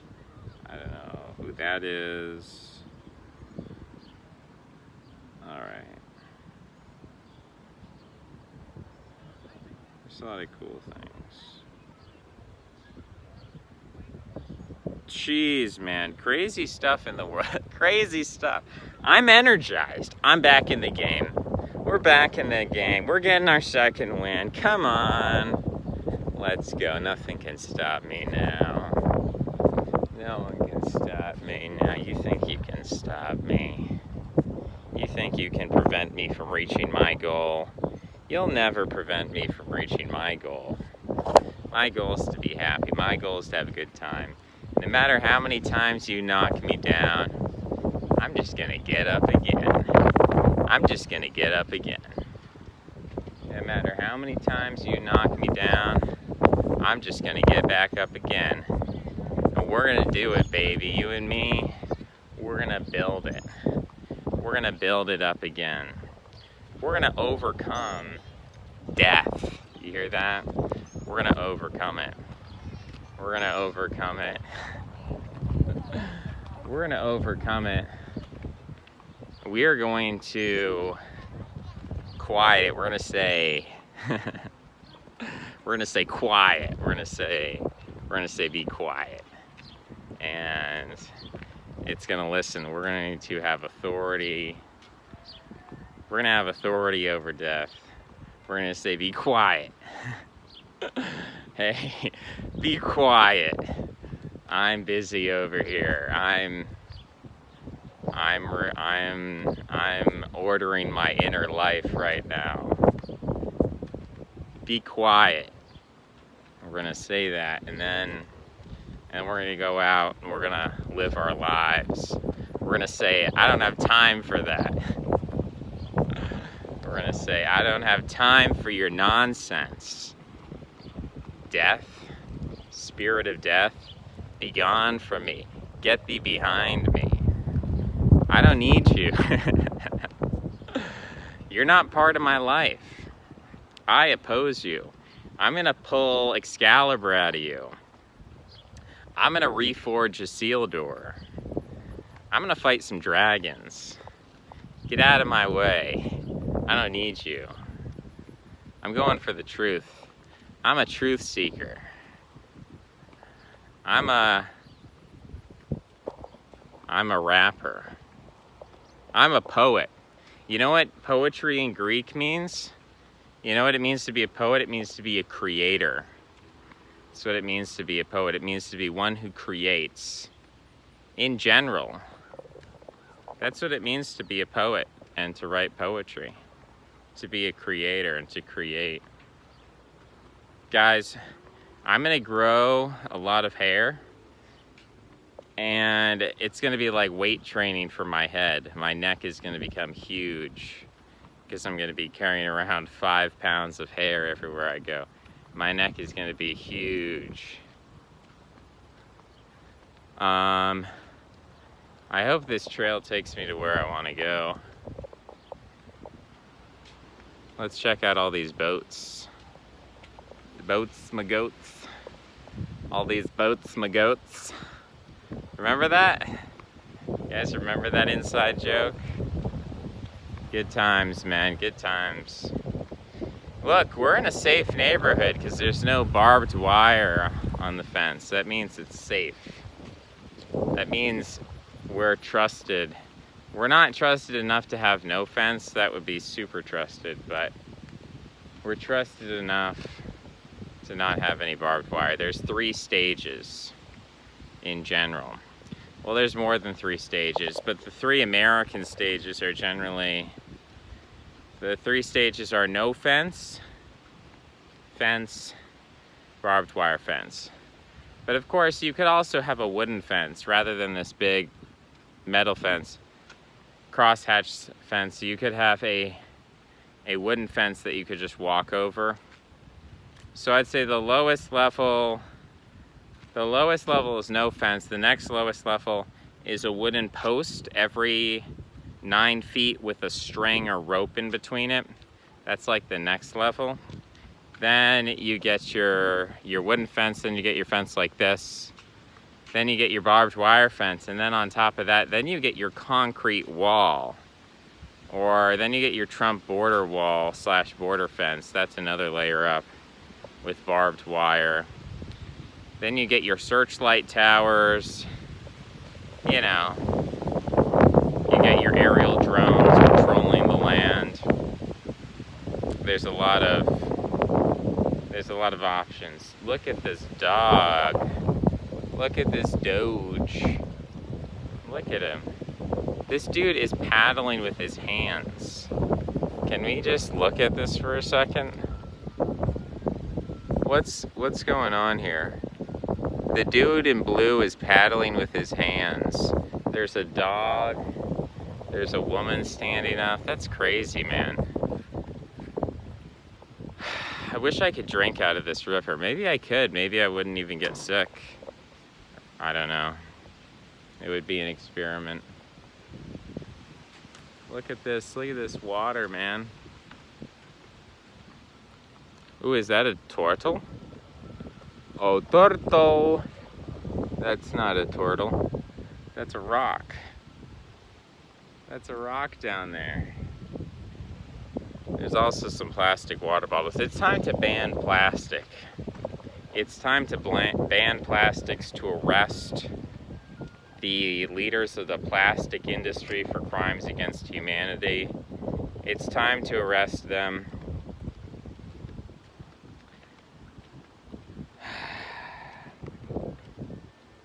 I can't believe we did that. I can't believe we would go and do a thing like making plastic. Surely this will bring about the destruction of the human race. We're not supposed to be making plastic. Fish consumption advisory. A consumption advisory is in effect for certain fish. Please read information online. No grilling? Are you serious? Man, I just want to grill. Man, I just want to grill. I just want to grill. It says no grilling, no alcohol, no amputated limbs, no amplified music, leash law enforced. Let's see if they're enforcing the leash law over there. I'm about to go full Karen mode. I'm about to start screaming at people. I'm about to call 911. Oh man. Geez, it's a nice warm day. It's a nice day in the park. Here in the park. Having a good time in the park. I hear an ice cream truck. Where is it? I need ice cream right now. I need somebody to give me ice cream. Bro, I swear. Sometimes I'm just crazy with money, especially because of inflation. I feel like I could easily fork over $100 for ice cream. If it comes from and if it's SpongeBob, if you ever want to make me happy, there's one of two things you can do. Buy me beef jerky. I will always appreciate a gift of beef jerky. If you're a true fan, you will buy me beef jerky. And I don't care. You say, well, I want to buy you a big gift. Beef jerky's only $5. Well, then buy me 10 packages of beef jerky. Buy me 100 packages of beef jerky. But that's a lot of money. Well, that's what I'm asking for. That's what I want for Christmas. I want beef jerky. Now, you may be saying to yourself, but anyone can give you beef jerky. That's very mercantile, you know, storing up your beef jerky. Isn't there something else I could give you? This is what they ask me. And I say, yes, there is. You can buy me a SpongeBob ice cream. And a SpongeBob ice cream, it is an ice cream, I believe it is either banana or lemon flavored. It's yellow, it's in the shape of SpongeBob. It has 2 gumballs for his eyes. 2 gumballs for each of his eyes. And you eat that SpongeBob ice cream, and listen, there's nothing quite as good as SpongeBob ice cream. The last time I was really enjoying life, that I was eating SpongeBob ice cream, it was the year 2018, I believe. It was the year 2018 or 2019, either one, and I was eating SpongeBob ice cream. I think it was 2018 though, I was eating SpongeBob ice cream. That was a different time in my life. I was a wee lad eating SpongeBob ice cream. Now I'm ancient in the years that have passed. You know, it's kind of like when you're in the last year of your life, like if you've ever known someone who's very old and then you put them in a nursing home, they start to age rapidly, in my experience. Like someone could be 92 and they could be up and walking and everything, and you put them in a nursing home, and within a year they've aged more in that single year than they aged between 82 and 92. Now they're 93 and they're ready to go. It's kind of how I feel. I feel old. That's why I have all this wisdom, because I'm very elderly. But SpongeBob ice cream would take me back to my youth. SpongeBob ice cream, of course it's a capitalist creation. It's a consumer product. It's probably a PSYOP. It's probably, you know, a CIA PSYOP. It's probably filled with soybean oil, canola oil, rapeseed oil. It's probably filled with all kinds of terrible things. But it really does take me back to a more innocent time. Makes me forget everything that's happened. And it's quite a beautiful trail we have here. It's quite a beautiful natura. De natura la lifo, grino lifo is very nice. Having a good time. We're having a good time with our 10,000 subscribers. Oh man, imagine, I feel like already I'm kind of, oh, there's people over there. I feel, honestly, I feel pretty uninhibited. I feel like if I had 10,000 subscribers, I would just be off the chain at that point. Ooh, there's some beautiful flowers, some beautiful people. Hello. I wave to them, they don't wave back. They're busy paddling. But there's some beautiful flowers. Yeah. And I mean, really, where's a better place to hike with your 10,000 subscribers? It's a great, beautiful day.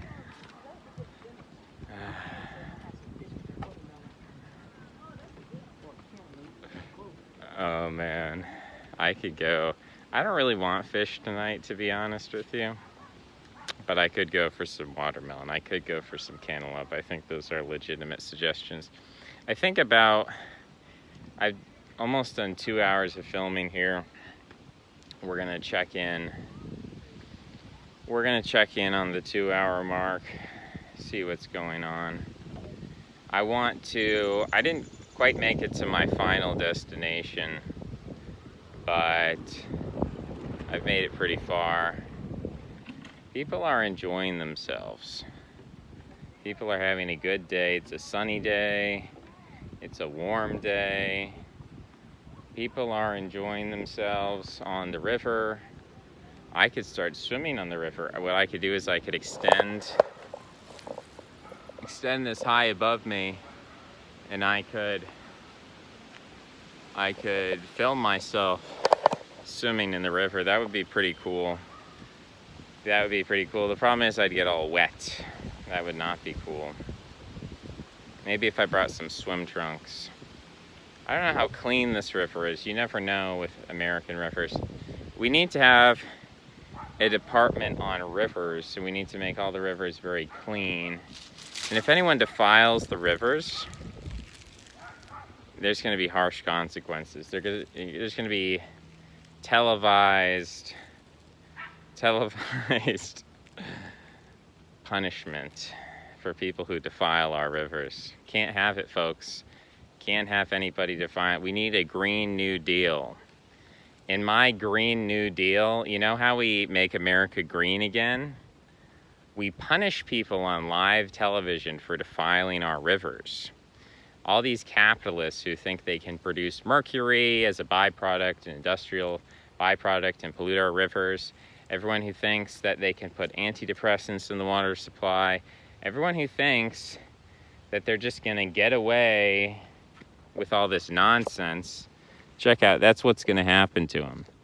They're going to be like that. That's what we're going to do to them on live television. So they better watch out, because the Green New Deal's coming.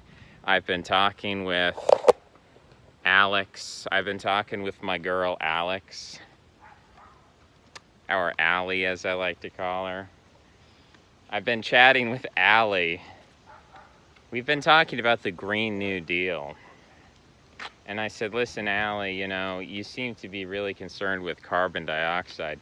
Did you actually know that global warming is good? Did you actually know that we're going to create a Neo-Siberian jungle? Did you know that we're going to create a Neo-Siberian Atlantis? And that's actually a good thing. We need to increase CO2 production, but we need to decrease the mercury, the xenoestrogens, the antibiotics. We're causing a veritable biological catastrophe, and it's going to be the end of the human race here pretty soon. And I hope whatever comes next, you know, can clean up our mess, because we've certainly made a mess here. I hope that the genetically engineered Ubermenschen, the Mark Zuckerberg human-animal hybrids, I hope that they are able to clean up our mess, because we've really done a sorry job here. Look at this flower. I found a flower. See? That's a flower. It's really low to the ground. I don't think I'll be smelling it anytime soon. There's factories over there. But the truth is, guys, we didn't do this. We didn't make these decisions.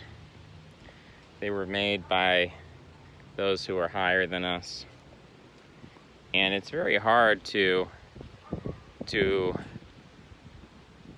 if we stop and really think about the level of power these people have. You have people like Donald Trump who want to tell you the deep state establishment is afraid of a Bill Clinton Republican.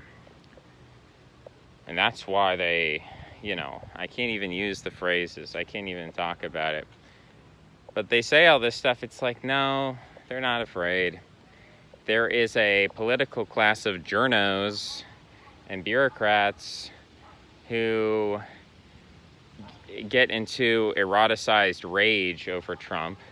That doesn't mean Trump is effective. And so when you realize that if we can't change the world at large, then the only thing we can do is change ourselves.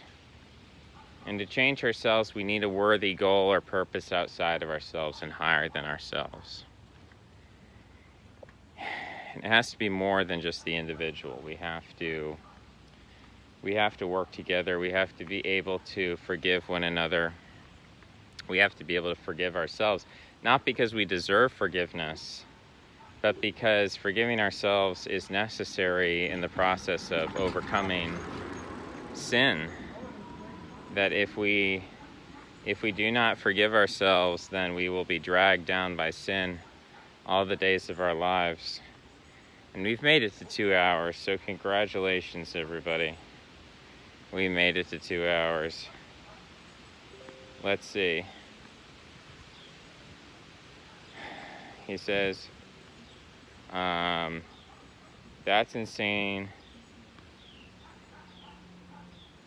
All right, we're going to talk to our friend. We're going to say, I've been walking, and it would take me 8 hours to walk there. I'm going to restate the question to you. Your remote viewing powers are not very good. So I'm going to send that to him. I'm going to send that to him and see what he says.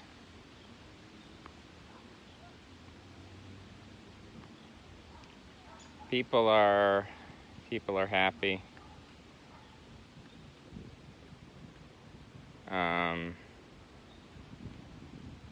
I will say, I restate the question to you. Do you want to come pick me up? Or do you want me to... Let me rephrase that. Or do you want to go alone? He says, I'm just leaving... Okay, I'm kind of in the middle of a walk and I'm making a video, so I'll probably check this again in 30 minutes. If you can tell me a time when you're available, I'll be available in 30 minutes after I send this message, and let me know when you're available and we can chat. Okay. All right, so we're going to preserve our battery. We're going to continue on with our lovely, aren't these flowers lovely? I mean, come on. Have you ever seen something? About to get run down here. There's a biker gang coming this way. 10,000 subscribers, going for 11,000 live viewers. We're on a roll here. We're gonna continue our journey all the way to the end of the rainbow, the golden kingdom, as it were. Imagine you're just on a leisurely stroll, and a celebrity walks by. I can't get enough of it. I can't stop. I can't help myself. I can't help myself. It's just jokes, or is it? Or is it? Maybe I only get 200 views in this universe, but maybe in another universe, I get 10,000 views. You don't know. You don't know who's watching, who's remote viewing at any. You can't prove that. You don't know. I'm looking for raspberries. If I can find a nice raspberry bush, I'm going to be eating some raspberries here pretty soon for my 10,000 subscribers. I'm going to be eating raspberries. Oh, check it out. It's a carcass of a bug. Can you see that? See this bug carcass? That's crazy, man. Wow. Nature is beautiful. Walking is beautiful. Parks are beautiful. Look at this spider's web. This web of Spooderman.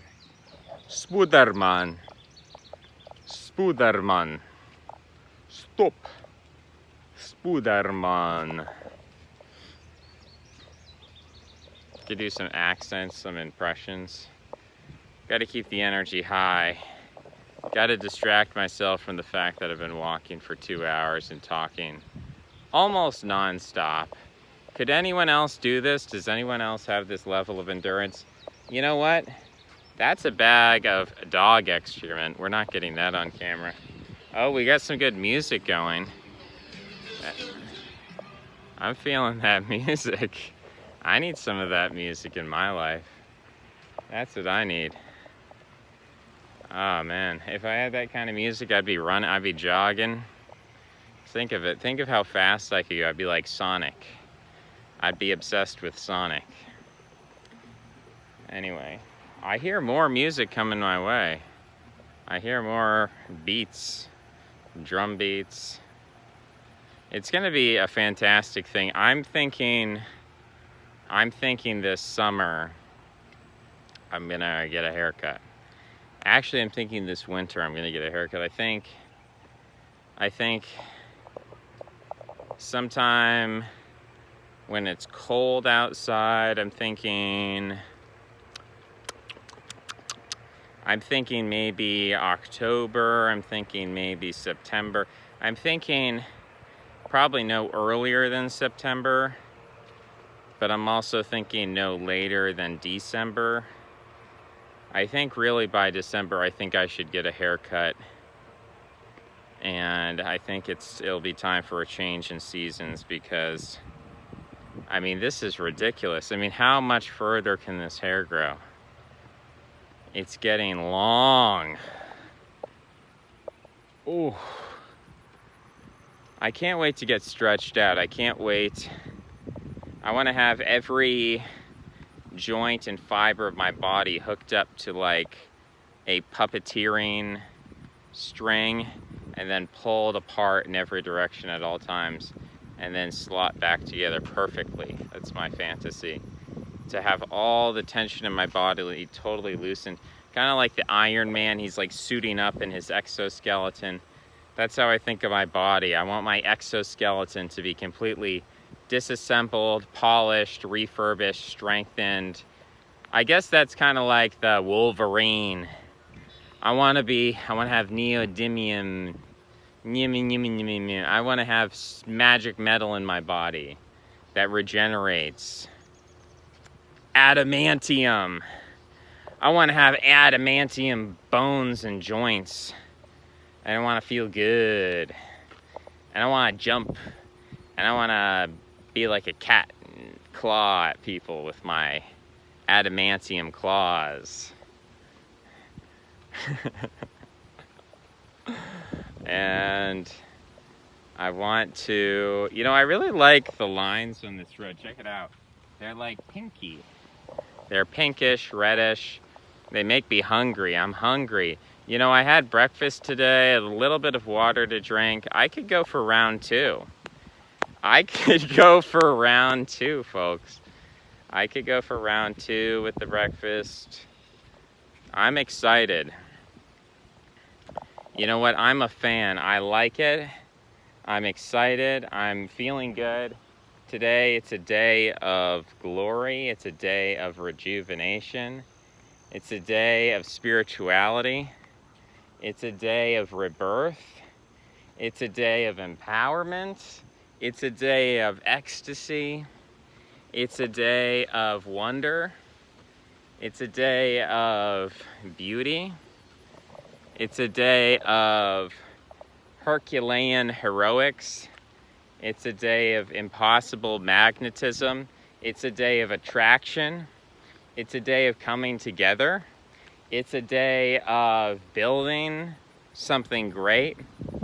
It's a day of creativity. It's a day of mastery, self-mastery. It's a day of discovery. It's a day of discovery. It's a day of fantastitude. It's a day of invention. It's a day of wandering onto private property. Where am I though? Where am I going? All of these trees have plastic around them. What's going on with that, huh? What's going on with the trees, man? They've all got plastic around. Check this out. I need to document this. Twist ties and plastic? Hey, what's going on with this? Oh, low battery mode, 20% remaining. 20% remaining. The wind is blowing.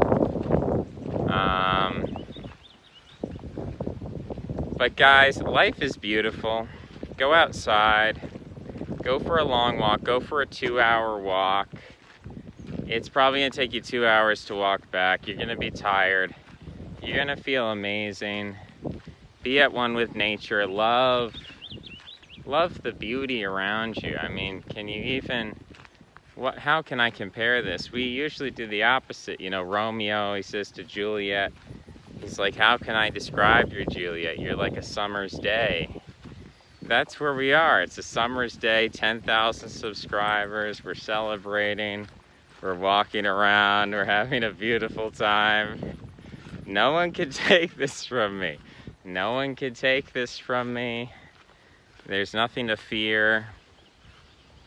It's all good. It's all good out here. Nothing but positive vibes. Nothing but positive vibes out here. Just imagine. Just imagine for a moment that you are here with me, enjoying this time, enjoying this place. I guess that would be scary on some level, because we'd be having such a good time, you know, we'd be sad that it might be over. We'd be sad. We'd build this bond together and we'd say, dang, you know, I thought we had this bond together, but now you don't return my calls. You don't want to talk to me anymore. You don't respond to my messages on Telegram. You ignore me. You're not excited to build. I thought we were gonna build something together. I thought you were gonna make me thumbnails for my channel.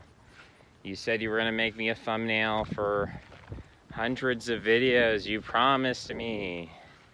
You don't have a job right now. When I ask you what you're doing, you say, not much. I say, what about those thumbnails? And you say, yeah, sorry. Like, what? Okay, that's a silly example. And if he's listening to this, you know I'm just joshing around. You know I'm exaggerating. Sometimes you exaggerate upwards. Sometimes you exaggerate downwards. Right now I'm exaggerating downwards. I'm saying, isn't it terrible?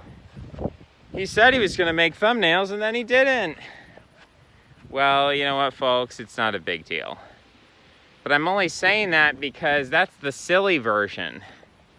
But there's a not so silly version where, you know, it's actually hurtful. It's actually painful, where, you know, you thought you were going to build a new civilization with somebody and then it doesn't work out. You thought you were going to build a family with somebody, it doesn't work out. You thought you were going to have children with somebody, it doesn't work out. That's hurtful.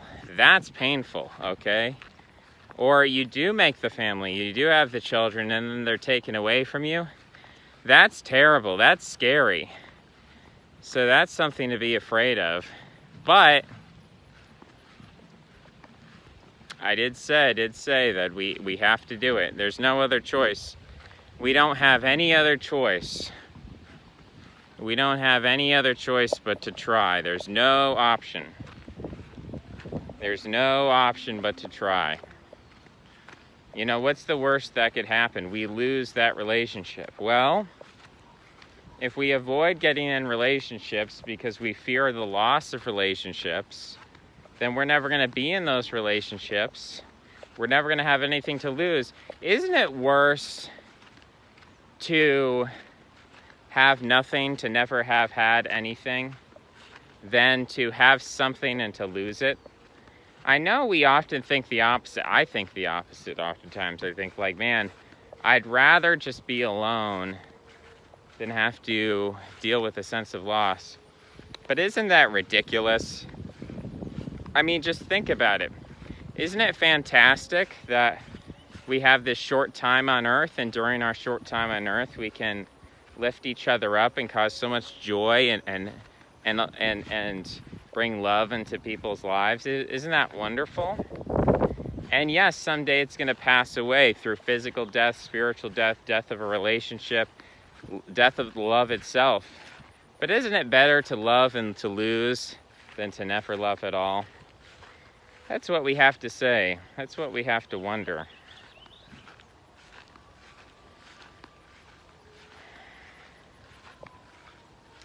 I've lost the river. And I've made it to the 14-minute mark. In the next 16 minutes, I'm going to be checking the messages again, see what people have to say. Maybe get some water, maybe get some SpongeBob ice cream. Probably not getting SpongeBob ice cream. Very low chance of SpongeBob ice cream. Someone came up to me, I'm simulating in my head right now. Someone's gonna come up to me, they're gonna say, "Your SpongeBob ice cream, sir. Sir, your SpongeBob ice cream. I'm one of your 10,000 live viewers, and I heard that you wanted some SpongeBob ice cream, so I came to the park to give you SpongeBob ice cream." And I'm going to say, "Wow, thank you. You're a hero. How could I ever repay you that you've created a special moment between us?" That's what I would say. Hey-o. You know, it's a bizarre thing. People like to ride bikes. I'm not a big bike rider because I have my back pain going on. Let's see. The Wetland Nursery Project. We have the historic floodplain. We have the current floodplain. We have the river channel. We're trying to rejuvenate, to propagate native wetland plants and put the work on the river to improve water quality and wildlife habitat. This is a pretty old United States Army Corps of Engineers. We need a war on ugliness in this country. We need to use the full force of the United States military to attack ugliness in this country. We need to start tearing up the concrete. You know what?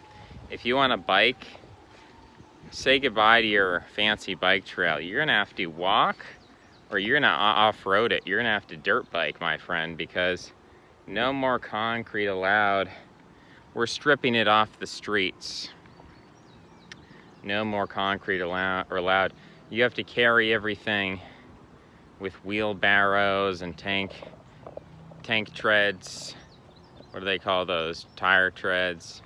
You're gonna have to go through the old-fashioned way, horse and buggy. You know, we live in a bizarre world. People are zooming around on their electric bikes. What's the point of that?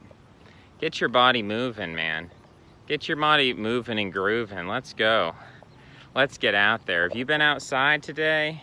Or are you just inside watching a long video? Are you just inside watching a long video? Or are you outside? Are you outside living it up?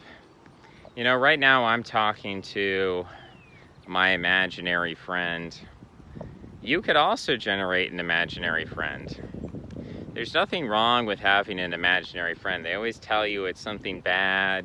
You need to grow up. You need to become old. No, you don't. You can keep your imaginary friends. But you can also have real friends, too. It would be cool to have real friends as well. But since I'm alone right now, I'm going to stick with my imaginary friend.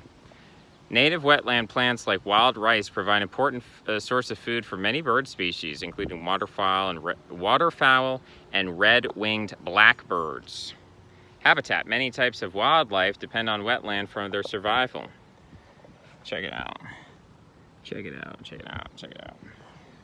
Fish use wetlands for spawning or nursery areas. Birds make their nests here. Countless shellfish, amphibians, and insects all need wetlands to survive. Water quality. Wetlands serve as living filters, absorbing polluted stormwater runoff, soaking up floodwaters like a sponge. Healthy wetlands also prevent erosion by stabilizing shorelines from storm surges and wave action. Climate. Wetland plants store CO2, a major contributor to climate change. Okay, burn it all down. Burn it all down. We need to open up Siberia. We need to renew Iceland. Iceland must become a tropical jungle once again. Time to burn down the wetland, apparently.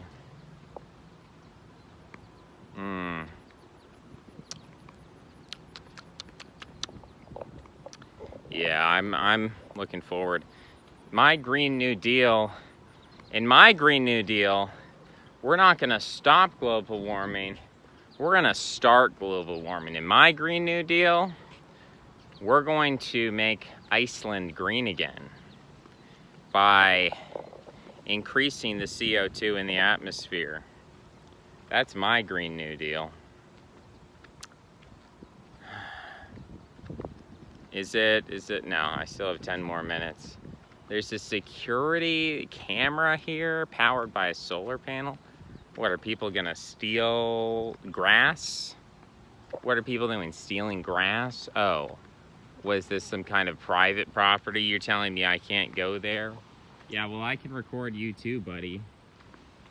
Buddy thinks he's the only one around here with a recording device. Not true. That makes two of us, buddy. Anyway, it's been a while since I did a 3-hour-long video. People always accuse me of making 3-hour-long videos.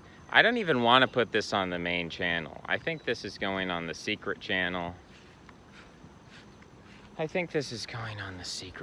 Because, you know, people just don't respect the main channel. I might make a group called 3-hour-long videos and see who joins the group and put the link to the secret channel there. It'll be exclusive, members only, Patreon subscribers only. The 3-hour-long videos. Because some people like it. Some people like to put it on in the background. You know, I feel like I can speak quite slowly when I'm tired. I try to speak really fast when I'm rapping and ripping. I go real fast. But sometimes when I'm tired, I like to talk real slow, so some people enjoy that. Some people like to put the video on 2x speed. They put it on 2x speed. And then the longer the video is, you know, the more content they get, the more word salad they get. It's obviously easier to do this with a live chat. If you have a live chat going on, then you can just riff off the live chat. Oh man, I would love a SpongeBob ice cream right now. I would love. Can I get a SpongeBob ice cream? Can I get a SpongeBob ice cream with a glass of water? Yeah, could I get ice in my water? What if you could buy shaved ice, but it had no flavoring? It was just plain water. It's plain water and ice. That would be tasty. That would be delicious. I would love that. That would be wonderful. I just love saying that. I just love it so much. There's birds out here. I wish I could zoom in on them. You'll just have to trust me. Oh man, it's beautiful out here. It's beautiful out here. Oh man. Where are you at, bro? Oh, I'm getting in everybody's way. They didn't even beep at me. They didn't honk. I almost fell into them. They didn't do the bring bring thing on the bike. Bring bring. Bring bring. Bring bring. They didn't do that, so we almost crashed. But thankfully we didn't. Oh, I hear some bring brings. Time to get off. This is our stop. Oh, we got a family style. Alright, let's take a look at the infographic. It says, why are tidal wetlands important? Eastern painted turtle basking on logs. What kind of, this is the great egret. It's hard to read this. It's kind of banged up, it's kind of old, it's made of fiberglass. The river wetlands, the features of the wetlands. Oh, this is the same one as before. It's not even new. Come on, fellas. You gotta work harder than that. We do love our wetlands, but I've completely lost track of the river, my sense of direction. I got 6 more minutes till I'm allowed to check my messages. Well, this sure has been an adventure. I don't suppose I'm getting off very easy today, but I did commit to a 3-hour walk. Oh man, I can hear the sounds of traffic up ahead, the sounds of civilization, the sounds of, you know, I'd like some lemon. I'd like some vanilla. I'd like some orange. I'd like some frozen orange juice popsicles, please. I'd like some frozen carrot juice popsicles, please. My shoulders are really, really sore, I gotta tell you. I gotta be honest with you, they're sore. I gotta be honest with you, bro. My shoulders are sore. I don't know what to tell you. I might have to take a break pretty soon. Been walking for 2 hours, 26 minutes. Oh man. I hope it rains. I hope it's like that Lady Gaga song. Hope it rains on me. Oh, my shoulders hurt so much. They're so sore. I hear rustling in the woods. Should I just lie down? Oh, I'm hearing weasels. Oh, 10% battery remaining. Guys, it's not my fault. I have to stop the video. There's only 10% battery remaining. It's not my fault. I need a charging pack. I've been asking forever. Would somebody please buy me a cell phone with a charging pack so that I can, you know, have extra battery life, because 3 hours of battery life is not enough. But, you know, I guess I'm just gonna have to buy it myself. And that's okay.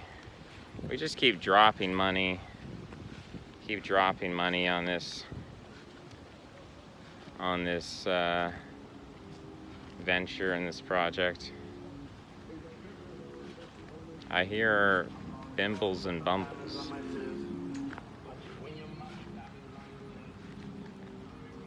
We've got some beats going.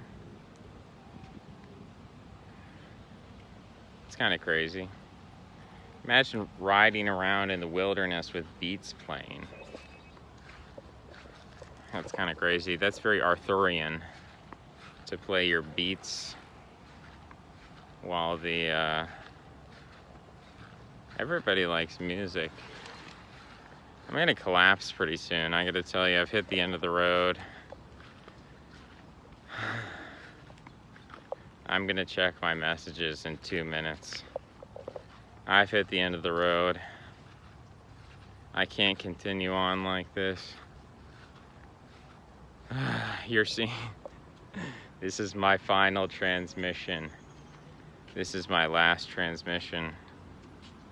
This is my final transmission. This is my last transmission. What if I was like Skeletor? I'm like Skeletor, see? Maybe Skeletor wouldn't be such a complainer. Maybe Skeletor would have boundless energy. He would go, He-Man. He would say that. He would say, He-Man, you won't stop me from walking for 3 hours, He-Man. That's what Skeletor would say. What is He-Man says by the power of Grayskull, but what does Skeletor say? Skeletor says by the power of... There's all sorts of things I could say. What is Grayskull's... Grayskull sounds like it's Skeletor. Why is He-Man calling upon the power of Grayskull? Seems a bit sus, He-Man. Seems a bit sus. Why are you calling upon the power of Grayskull? Why are you not calling upon the power of, you know, White Toe or White Eyeball or, you know, why are you not calling upon the power of Blue Hair? Or, you know, what's another body part other than the skull? What's another body part? The eye. I call on the power of Blue Eyes, White Dragon. Yeah, why are you not calling upon the power of the Blue Eyes, White Dragon, He-Man? Why are you calling upon the power of the Grayskull? Seems sus. It seems sus that you would do that, He-Man. I don't trust you, He-Man. You're gonna have to prove yourself, He-Man. It's been 2 hours, 30 minutes. It's been 30 minutes since I last checked my messages, and I've reached a bridge, and I've reached a bench. So it's time to sit down. And animals in the wetlands. We have the great egret, the double-crested cormorant. So this is the Ardea alba, the Phalacrocorax auritus, the Bronta canadensis, the Vulpes vulpes, the Castor canadensis, that's a beaver. Bronta is a goose, apparently. The great blue heron, the Ardea herodias, the mystery snail, the Bellamea spa, the pumpkin seed, the Lepomis gibosus, the freshwater mussel, the Unionidae family, the spotted salamander, the Ambystoma maculatum, the devil crayfish, the Cambarus diogenes, the green frog, the Rana clamatons, the garter snake, the Thomnophis sirtalis, the common whitetail, the Plathemis lydia, the white-tailed deer, the Odocoelia, how do I pronounce this? Coileus, the Odocoileus virginianus. Well, we just learned a lot of Latin there. I hope you enjoyed that as much as I did. It's time to check our messages. Time to check the messages. The phone's not working. The phone is low battery. I have double low battery. I would be happy if you came. I can pick you up. I'd be also happy time of myself. I'm not meeting people. My phone is dead.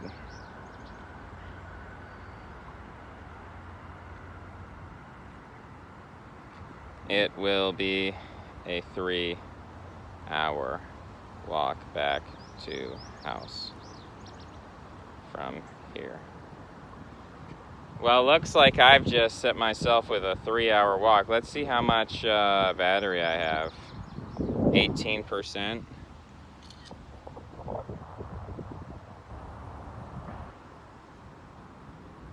Let's just send that over. Situation is dire. The situation is dire. My phone is dying.